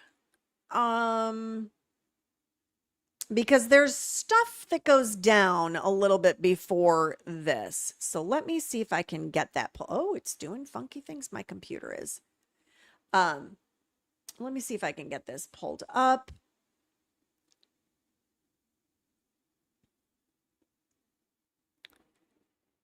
This was on March 11th that this incident occurred. And it states on 3/11/2024, I responded to 8756 Highway 17 bypass, which is the East Coast Honda dealership in the Myrtle Beach section of Horry County in reference to a harassment. Upon my arrival, I spoke with the victim, which advised she was just out with one of our officers getting a report for an unknown person slashing her tires. She advised the officer helped change her tire, and then she went to the gas station for gas and then straight to East Coast Honda to get her tire fixed. She advised while at the gas station, the suspect in this incident showed up next to her at the pump trying to talk to her. She told him to go away. She does not want to talk. And then when she pulled her phone out to record, he, sped off. The victim then leaves and goes to East Coast Honda, and the suspect showed up again. Large redaction. While I was out with the victim, she received a no caller ID call, which ended up being the suspect. The suspect was advised that the victim does not want any further contact, and if he proceeds, then warrants may possibly be written up. The suspect acknowledged the advisory by saying, okay. The victim advised me she was afraid for her life. She also advised she blocks his numbers and still gets calls and texts from him on other numbers. After clearing the call and my departure from the Honda dealership, the victim had texted me and stated that the mechanics had found a tracking device on her vehicle.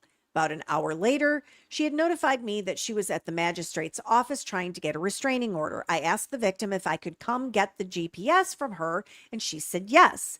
While I was standing out front of the magistrate's office with the victim, a white in color Honda Accord had slow rolled down Scipio Lane in front of the magistrate's office, and the victim stated that was the suspect in her car driving by. The vehicle then sped up and drove off. Nothing further. What? It is non-stop.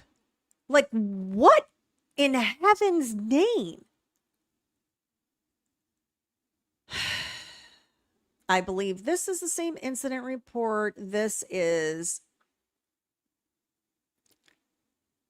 We're going to move on to Allison Miller's complaint. I need to look at this quickly because I think this... I'm trying to find a date. Bear with me. I can't see that.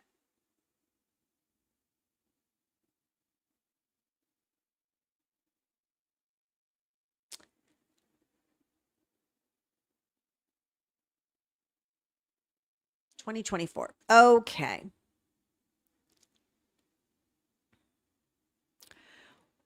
While all of this was going on, and shortly after Micah was found dead, in May, this says 3/29/2024. I don't know that I trust that. But this document, let me make it bigger so we can see.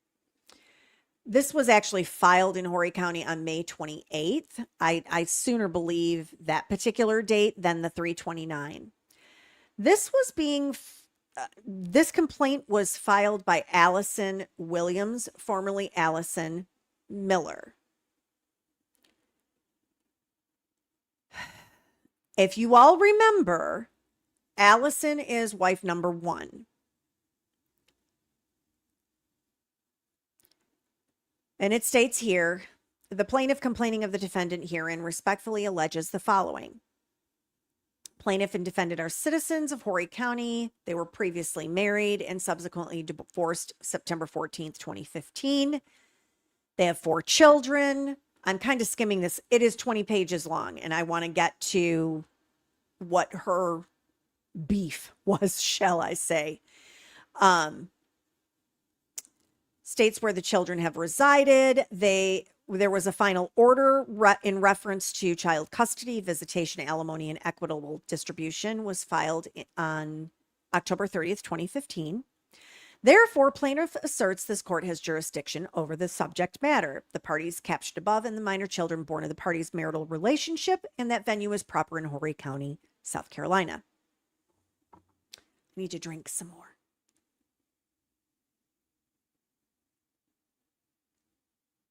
There's one bottle gone. Plaintiff re-alleges the preceding paragraphs as if restated verbatim herein. Final order relating to the minor children. Oh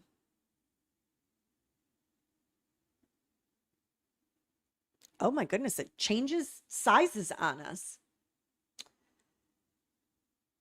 Okay, so this is her first cause of action that she is requesting. I'm going to make that a little smaller. Modification of child custody, psychological evaluation. Plaintiff re-alleges the preceding paragraphs. Pursuant to the parties' prior final order filed on October 30th, they currently share joint custody of the minor children, with plaintiff being designated as the primary custodial parent and defendant being designated as the secondary custodial parent. Further, the minor children reside with plaintiff and the defendant has periods of periodic visitation with the minor children.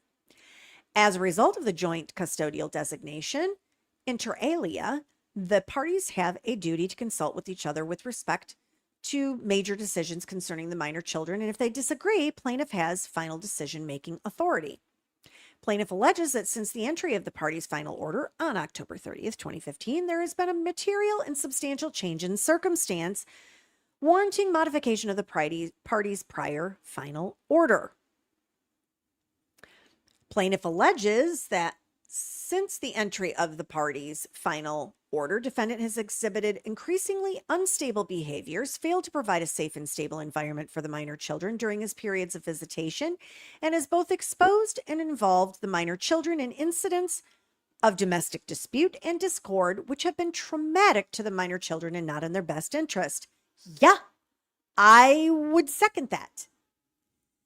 Plaintiff further alleges that since the entry of the party's prior final order, it appears as though defendant's mental health has increasingly deteriorated as he has exhibited behavioral patterns that are erratic and irrational. At times, he has foregone his designated periods of visitation based upon his own assertions of not being mentally well enough for the children to be in his care. In addition to the foregoing, since the entry of the party's prior final order, as a result, the parties are not able to effectively communicate or co-parent in a manner necessary to share joint custody of the minor children.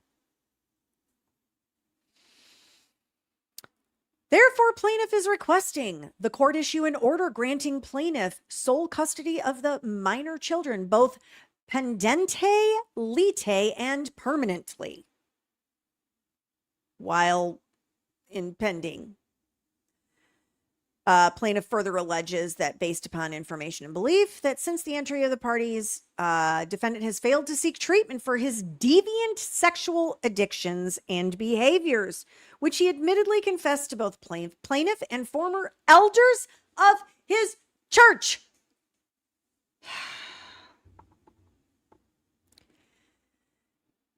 Defendant has continued to engage in deviant sexual behaviors and has exposed the party's minor children to an immoral and unsafe environment. Can you imagine these poor children? In addition to the foregoing, defendant has exposed the minor children to his adulterous misconduct with his paramour and repeatedly involved both the plaintiff and minor children in his marital difficulties. This guy's so gross. Plaintiff further contends that since the entry of the party's prior final order, the current wife of defendant, Micah Miller, was recently found deceased, the tragic facts and circumstances of which have become a major focus on social media, local, and national news. Against the objections of plaintiff, the defendant has discussed this matter with the children. And plaintiff believes, given the totality of the circumstances, placing the children in the care of defendant would place them in imminent danger and not be in their best interest. Plaintiff further alleges that prior to the death of Micah Miller, she confided in plaintiff, sharing intimate details regarding the behaviors of defendant and concerns regarding the safety of the minor children while in the care of defendant. Plaintiff contends that until the time of Micah Miller's death, she provided a safety net for the children during their periods of visitation with defendant, and based upon her recent tragic death, that is no longer possible. Who's the crazy one here? I think we all know. Based upon the foregoing, they want a guardian ad litem appointed for the children. I want to get to the juicy stuff, see if there's any hot tea being spilled. This is them requesting for the children. Second cause of action, appointment of guardian ad litem, and that is because Micah Miller is deceased. And then a modification of alimony and child support is the third cause of action. Let's see what that request is. I think she just doesn't want him around at all. Oh, yeah, restraining orders. Plaintiff is seeking an order from the court prohibiting defendant from degrading plaintiff while in the Oh, my. Prohibiting defendant from degrading plaintiff while in the presence of the minor children or allowing any third party to do the same. Wow. You have to get a court order to tell him to stop talking nasty about you. Yikes. Plaintiff is seeking an order from the court prohibiting defendant from discussing this litigation and restraining the defendant from exposing the minor children to dangerous, immoral, or unhealthy environments, the abuse of alcohol, illegal drugs, smoking, abuse of prescription medications. Oh boy. Oh, this is going to be interesting when this goes to trial. Plaintiff is seeking an order from the court restraining defendant from exposing the children to their paternal grandfather, Wayne Miller. Oh, Reggie boy. We remember Reggie. Now do you understand why we went all the way back to the way back? Uh-huh. Makes a little bit more sense now. Preventing the defendant from coming to her residence, place of employment, or person from abusing, harming, harassing, communicating, threatening, or otherwise interfering with plaintiff or members of her family.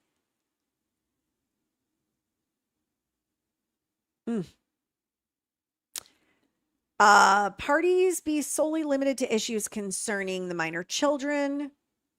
It's talking about the family wizard parenting application, and then attorney fees and costs. Not so terribly interested in the attorney fees and costs. And there we have it. And I believe there's the certification for a guardian ad litem. This is the family court cover sheet. Another cover sheet. And a motion.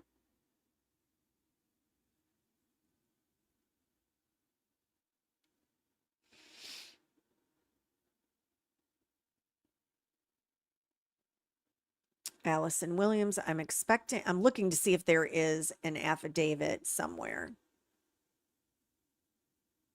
Does not appear that way. Lots of legal documentation. Findings of fact. 2 minor children and their birth years, Horry County.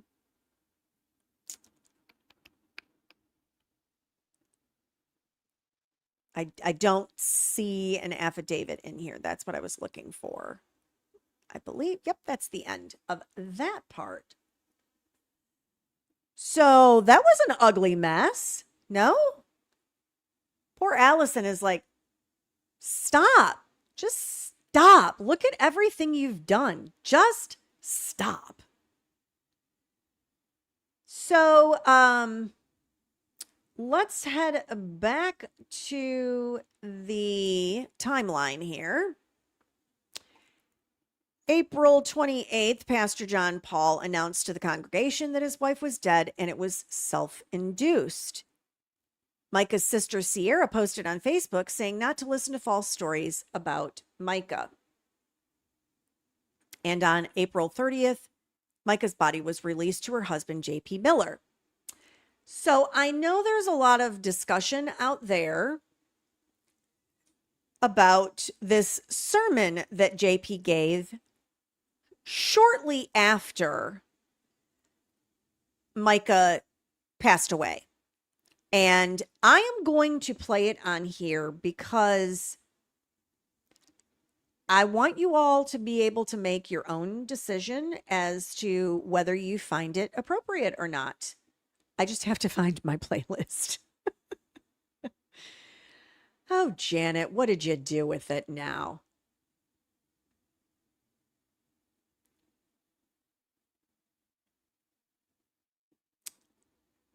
Okay.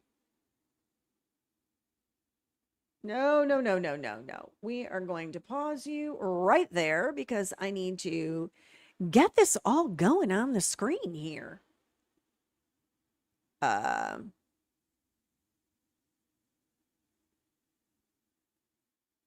going to see about closed captions for you all also. All right, let me see about sharing this screen instead. All right, are we ready?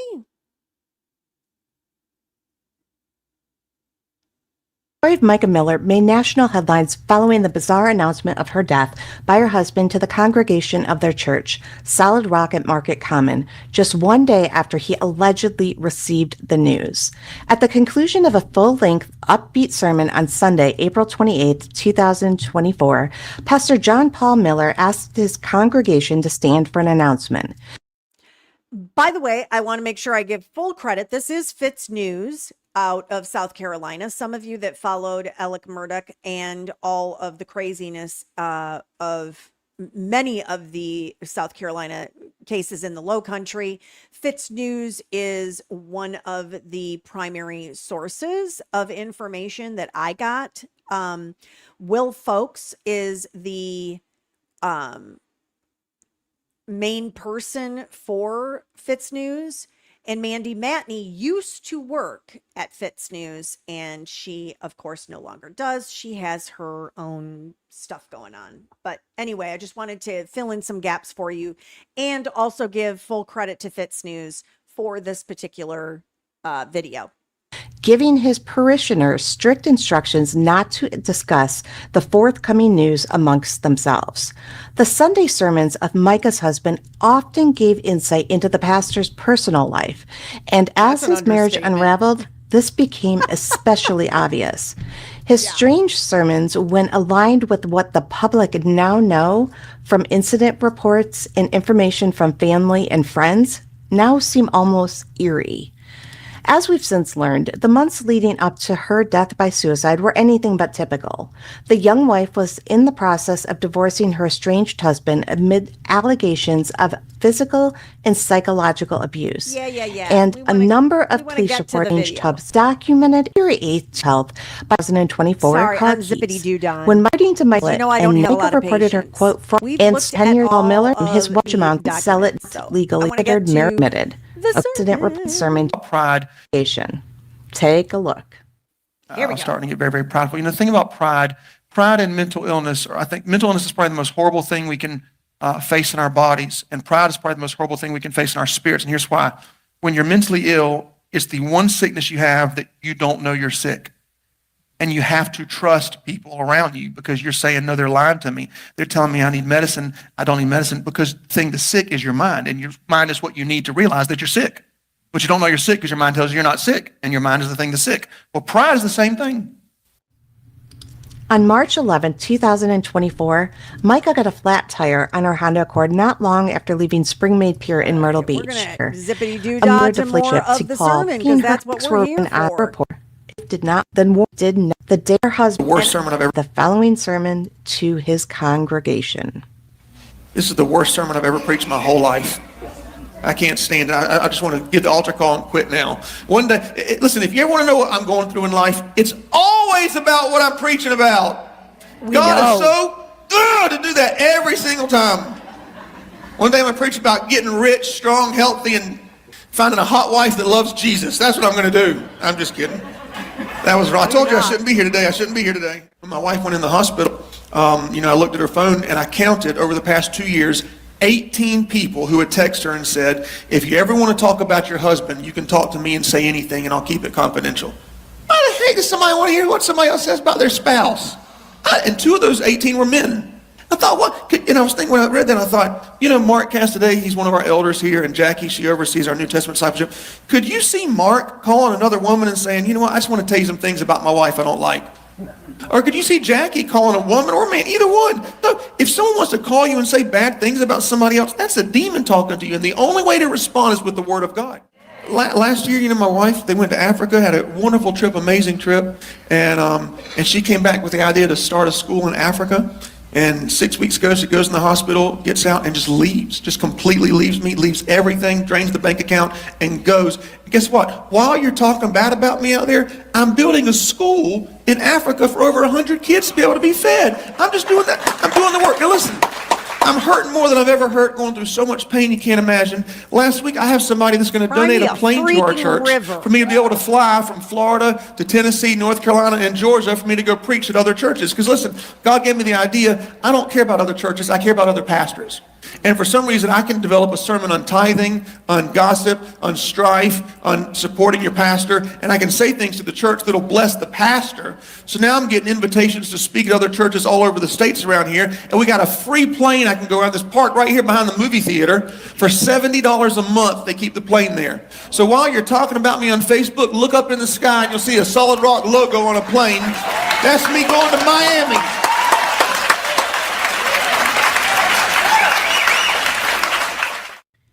Not quite done sharing his personal woes with his congregation. They were cheering. What is wrong with these people? What is wrong? Why would you think that's acceptable? Sermon about a friend whose wife had just left him. Philippians 4:13 says, "There's one thing that I do. I forget those things that are past and reach out to what is ahead of me." A friend of mine that's a pastor called me last week, and one day on a Monday, his wife told him that he was the greatest husband in the world, that she loved her life and she was so appreciative. The very next day, something happened and she left. And he didn't know where she went. She just left. Left all of her things. Left everything she had, everything she worked for, everything. He didn't know what to think. He had no idea what was going on. So he hired a third-party service to find her and see where she was living and that kind of stuff. And they did. So he and stalked her? last week they turned in all of their evidence to his lawyer, and he discovered that she had left him for one of his staff members. A young man that he had trained to learn how to preach, that he had shared his pulpit with him, a young man who the pastor had paid to go to Bible college, gave him a job. He worked much? hand in hand with the pastor. And in one fleeting moment, the pastor lost his wife and his good friend all at the same time. When he saw the information over at the lawyers, he started to throw up, just throw up one trash can, second trash can, a third trash can, and he just started to dry heave. He couldn't believe what he saw was the most horrible image and worst thing you could ever imagine. The lawyer drew up the divorce papers. The lawyer told him and said, "You have everything you need now. You can be divorced in 3 months. And you'll never have to see her again. You won't have to give her a dime. There's far more than enough information to take care of everything." The pastor said, "Give me the papers, draw them up." They got all the paperwork ready. They put the pen in his hand, and he just couldn't sign the paper. They said, "But don't you see everything, and don't you understand?" And he called a lot of the elders, and they supported. If he wanted to leave her, just leave her. This is it. And for some reason, he just couldn't do it. And so he went home and he wrote her a letter. And all he said was, "I forgive you for what you've done. And I already forgive you for whatever you're going to do. What? Whenever you want to be restored, just call. And if you want a divorce, you'll have to leave me, because the Bible says, I'll never leave you nor forsake you." People sit through this. He left. And the hardest thing he's ever had to go through, he can't hear from God very clearly. He doesn't know what God wants him to do. Oh, for He knows that she's not herself and doesn't know how to handle it or how to respond.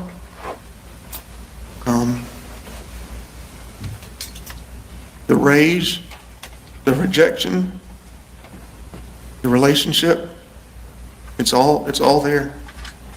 And so if you get a chance, pray that his heart does not remain angry or upset, because it's destroying him. Seemingly having had enough. Oh boy. Let's see what else we got here.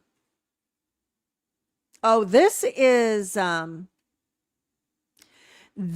video that was that Micah posted on Facebook. So we are going to watch that. And yes, he's an absolute snake. Yeah, and don't misquote the Bible. I agree, Debbie. Well, the whole he's bastardizing everything. That's what's so sickening to me anyway. Page. So today my heart's a little heavy. I've had a lot of women that have reached out to me about situations of abuse. And I just want to tell you what a lot of people have told me lately and reminded me, because I think I forgot. I knew, but I pushed it in the back of my head just because of my situation. But you are the bride of Christ. Before anybody else's bride, male or female, it doesn't matter. It doesn't matter what gender you are. Abuse is abuse. And you are the bride of Christ. And my Bible says that he took all the abuse you could think of for you so that you didn't have to live that life of slavery and bondage and pain. Jesus took it all for you. So you don't have to stay in a abusive relationship, whether that's sexual, whether that's somebody forcing you to take illegal drugs, or alcohol abuse, or physical abuse, psychological abuse, making you think that this is all your fault, or you're a bad mom, or you're a bad wife, or you're a bad husband, or you're not giving it your all when you know you are. God hates divorce, but why? According to everybody I've asked and the scriptures that I've found, it's because it hurts people. But does abuse hurt people? How do you think God feels about that? So, I want to remind you, like a bunch of people have been reminding me lately, that I'm God's bride first. And even an earthly spouse who's a good spouse, when they know that their bride is being hurt, just imagine what an earthly spouse does. What do you think your heavenly spouse does when you're the bride of Christ and he sees his bride going through abuse and hurt? What do you think he thinks about that? So, encouragement in all this is you are the bride of Christ first before anybody else's. And he's got you. And he sees you. And he loves you. Wow. That's pretty telling. No wonder he was so heated about that. That's really, really telling. Yeah, Hope. Can you imagine what she endured living with him for all those years? My heart aches for her. My heart aches for her too. You know where my heart aches even more is that I am really worried that she's not going to get justice. That's where my heart really aches. I have very big concerns about that. So there's a little sampling of Pastor JP for you. He's a peach. Such a peach. Let's get back to the timeline here. Micah's body was released to her husband, JP, on April 30th. May 2nd, in an interview with ABC 15, John Paul said Micah was probably the greatest wife anyone could ask for, and again referenced her mental illness. Robeson County Sheriff's Office said it started an investigation at Lumber River State Park to determine the cause of death. On May 3rd, Micah's sister filed an application for appointment of special administrator, and a former Solid Rock member stated he left the congregation due to behaviors he observed. Well, hallelujah, somebody was smart enough. On May 5th, protesters gathered outside John Paul's church demanding justice for Micah. On May 6th, the North Carolina medical examiner ruled Micah's death a suicide. Well, let's see if we can dig into a little bit of that, shall we? There goes my funky computer putting stuff on the wrong screen. That's all right. Okay. Let's look at the medical examiner's investigation report, shall we? Let's all do it together because I haven't looked at it myself. It gives her residence, onset of illness, 4/27. Death was on 4/27. 2 hours later. Oh. Gunshot wound of head is the cause of death. Oh boy. Let's us see what it says here. A 9mm handgun is what was used. A fatal injury or illness occurred on the job? No.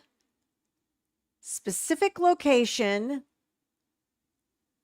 Fatal injury or illness, shot self with handgun. In the Lumber River State Park. Body was intact. She was 5'5", 140 pounds. She was wearing, Livor was pink, sorry. Teeth, all natural.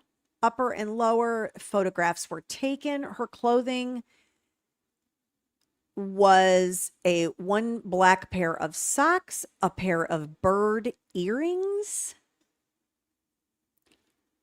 Entrance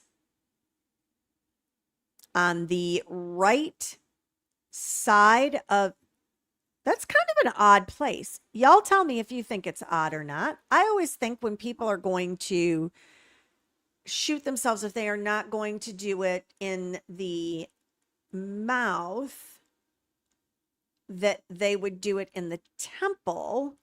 And this is way back here behind, above the ear. Am I the only one that thinks that's strange? Because I might be the only one that thinks that's strange. I think it's a little weird. Closed skull fracture, eyebrow tattoo shading, a contusion. Yeah,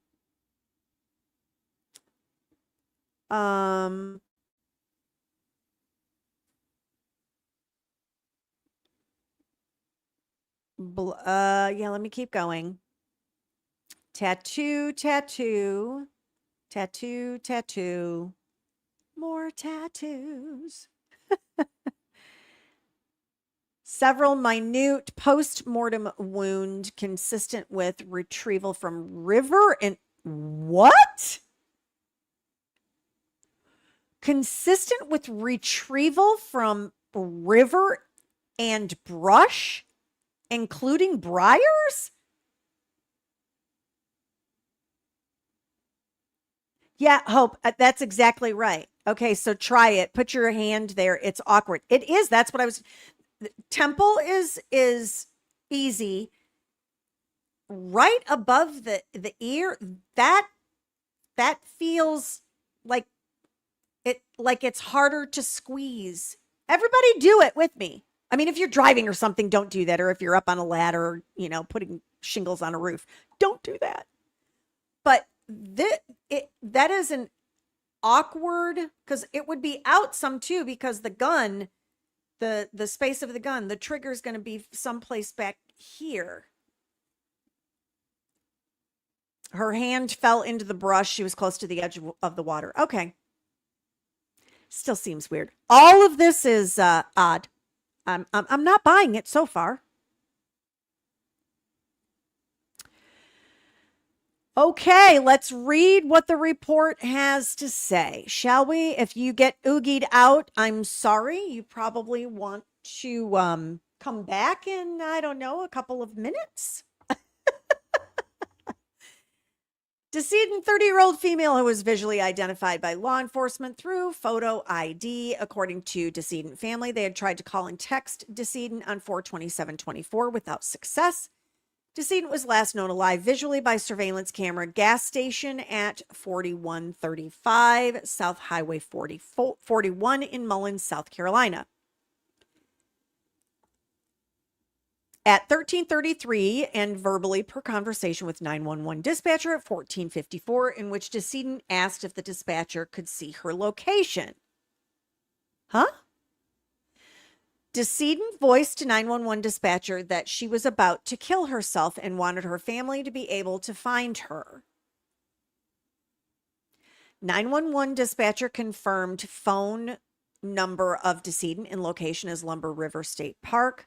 Law enforcement was notified and began searching for decedent at Lumber River State Park. At 15:20, decedent's phone was pinged, and at 15:33, law enforcement had drone dispatched to the area. 15:42, Verizon phone carrier was notified for identification verification. At 1542, decedent's car was identified at Lumber River State Park and parking lot secured. Law enforcement found in vehicle a 9mm Sig Sauer hard gun case and receipt showing weapon was purchased at Dick's Pawn Shop. Isn't this a little convenient?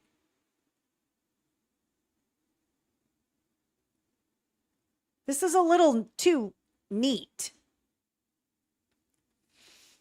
Was purchased at Dick's Pawn Shop at Myrtle Beach on 4/27/24 at 12:32.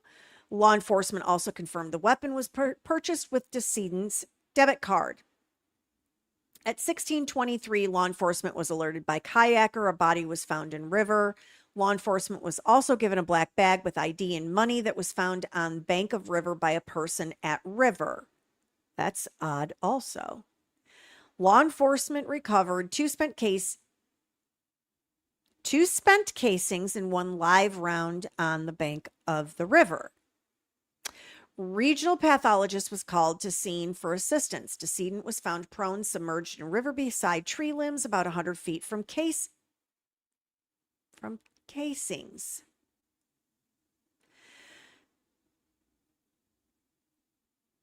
Am I reading that right?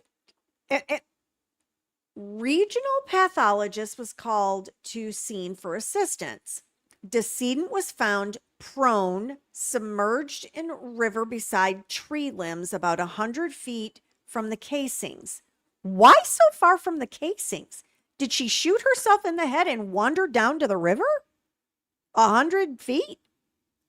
Help me out, chat. This ain't making sense. No signs of physical struggle at location of casing. Decedent was removed from water by law enforcement in a boat and brought to bank of river.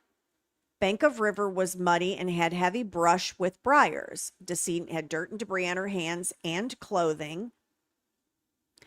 At 1911, a 9mm Sig Sauer pistol was removed from river approximately 5 feet from bank using a magnet and serial number on gun matched the gun case found in decedent's car.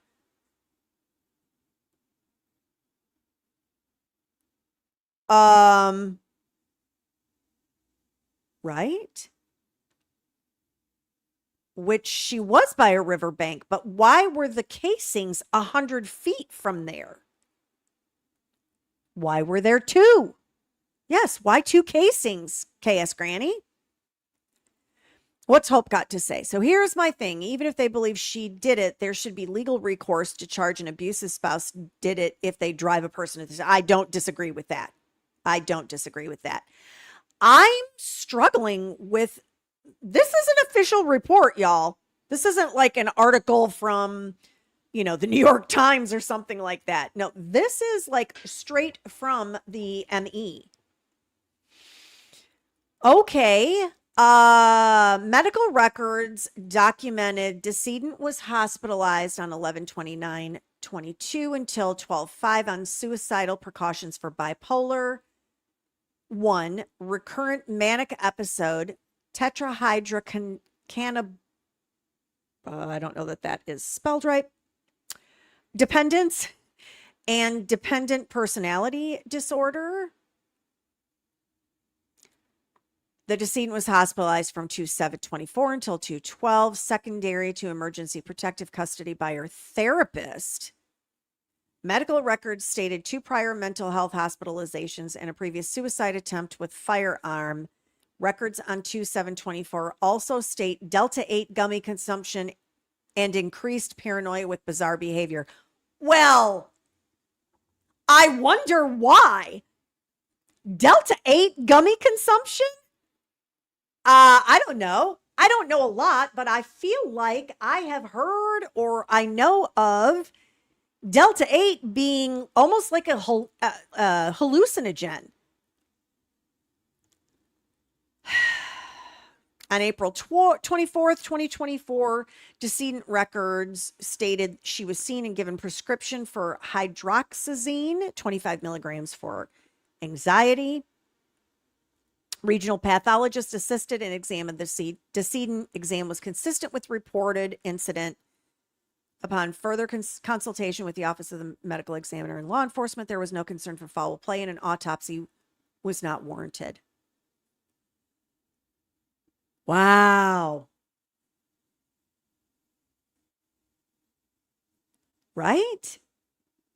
I think the Delta makes people paranoid too. So that is not surprising that she would need to seek some mental health help under those circumstances. Well, that was certainly interesting. I don't know. Maybe it made more sense being there, but two casings 100 feet from where she was seems weird. No, KS Granny. KS Granny is saying, from what I understand, Delta 8 is mild THC. No. It was, my understanding is Delta 8 is, it's THC with a little kick in it. That's my understanding. Wow.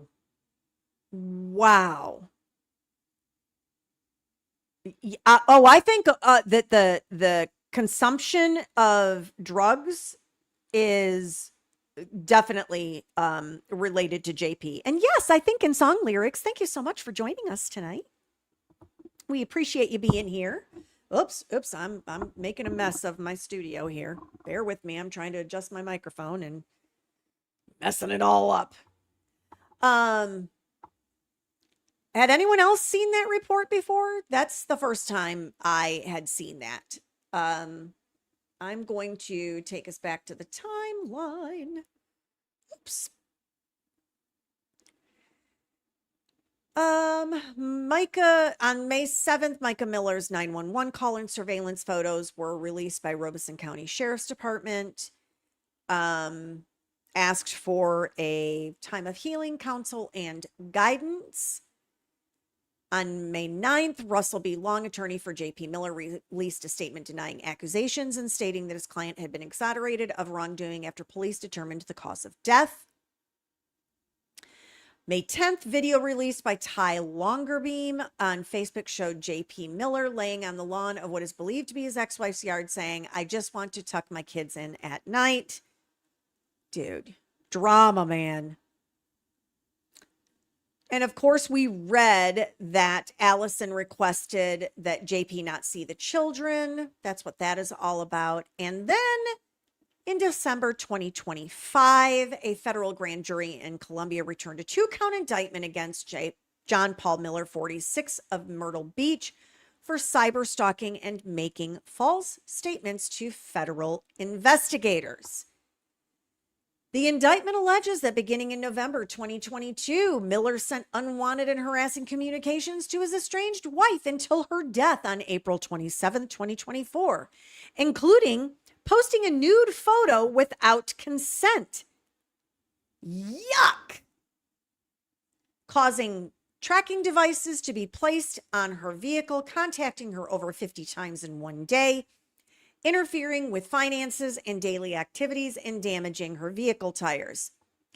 Federal investigators interviewed Miller and alleged that he lied in his response, including saying he did not damage the victim's tires when investigators allege he purchased a tire deflation device online and sent messages to others regarding the vehicle. He is a special kind of stupid, isn't he? I love it when they're stupid, though. I'm super happy he's stupid. Miller faces a maximum penalty of 5 years in prison for cyberstalking and 2 years for false statements, plus a fine up to $250,000. Arraignment is scheduled for January 12th, 2026 in federal court in Florence. The case was investigated by the FBI and so forth. Okay. Let me see. We did the medical examiner. Let me see what other documents I have here, because I know I've got more.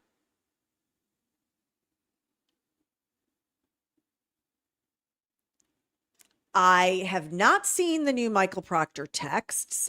And yes, Kelly, federal problems will get you federal attention. It's kind of like that play stupid games, win stupid prizes. Similar thing.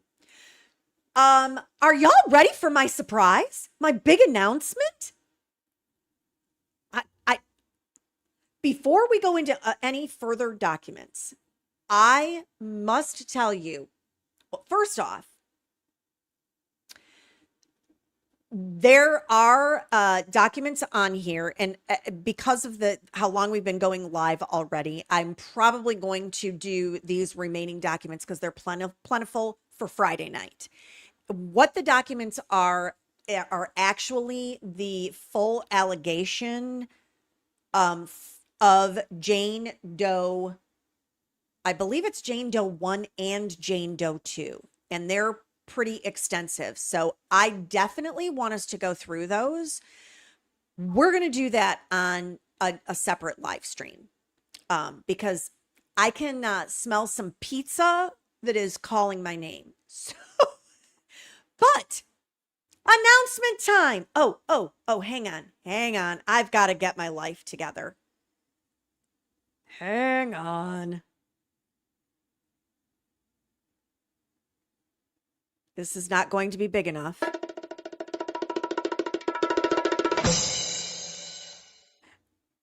And another one.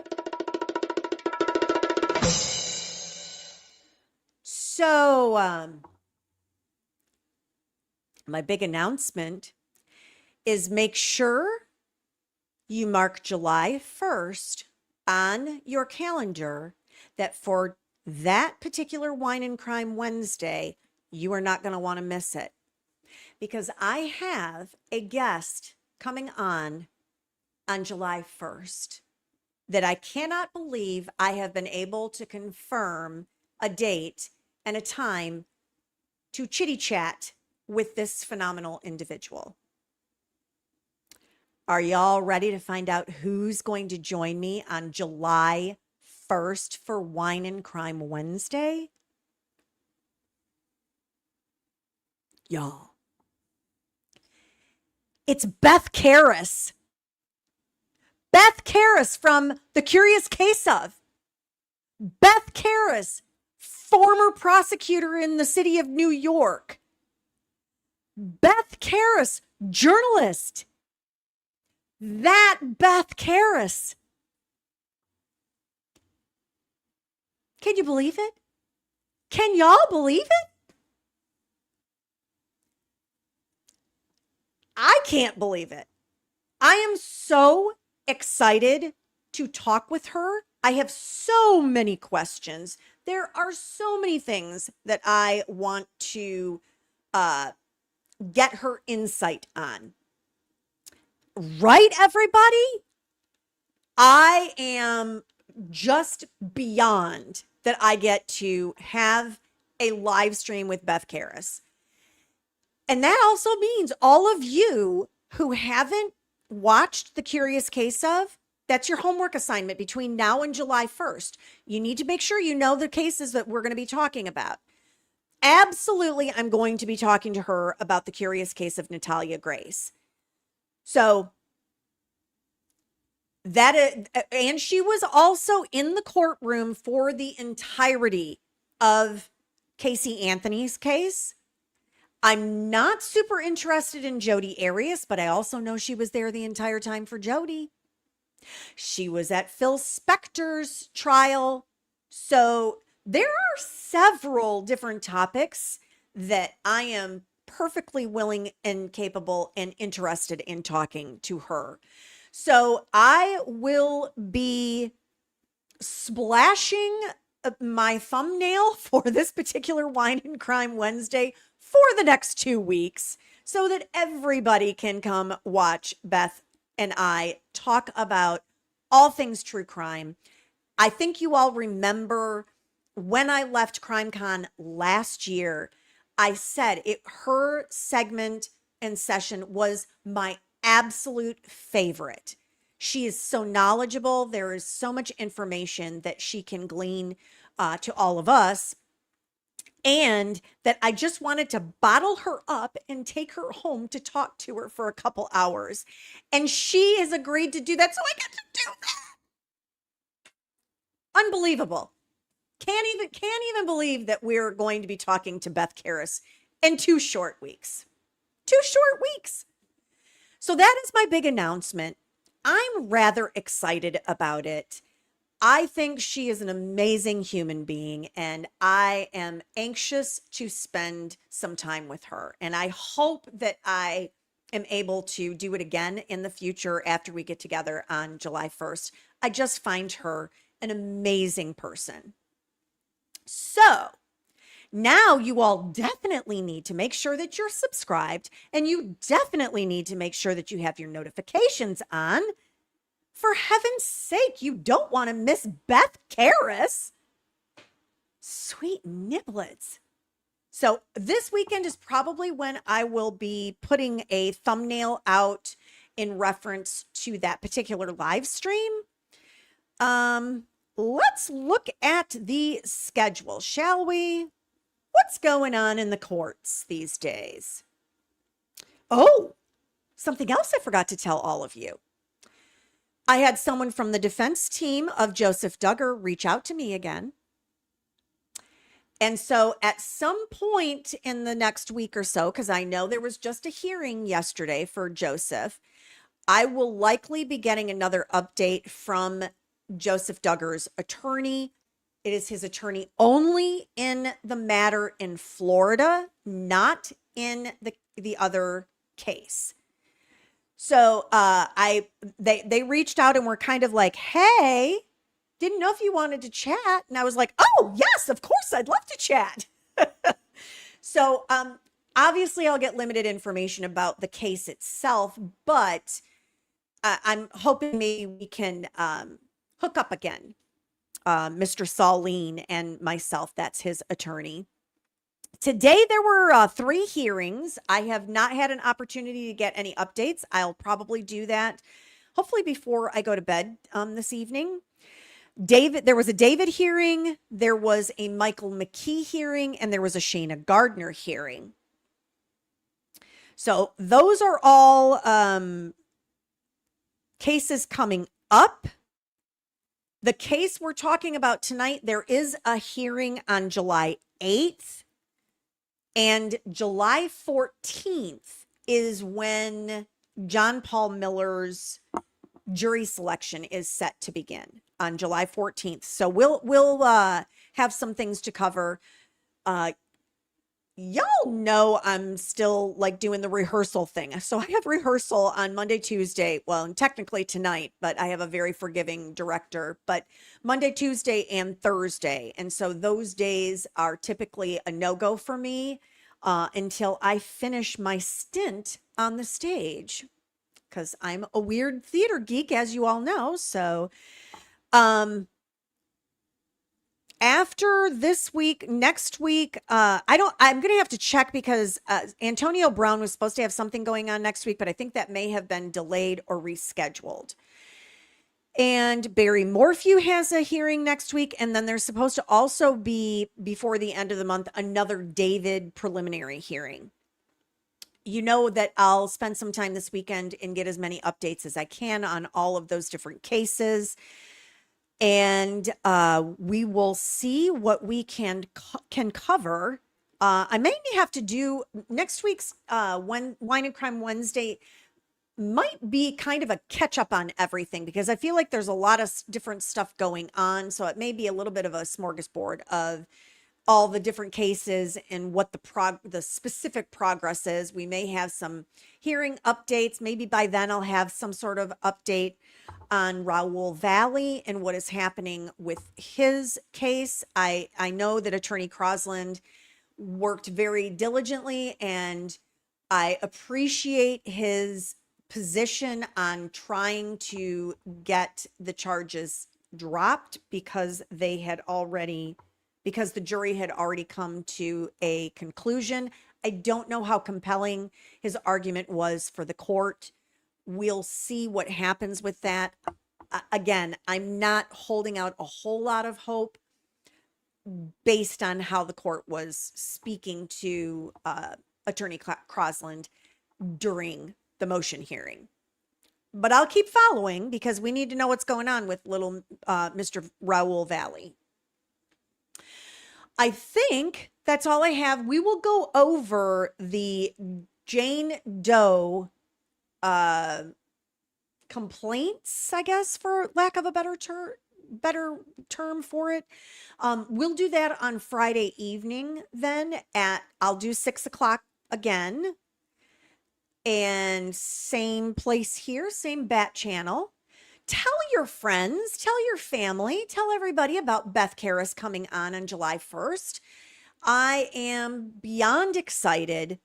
And it's one of those opportunities as a content creator. And it's funny, my son said this to me when I told him that she had agreed and we had confirmed a time and everything.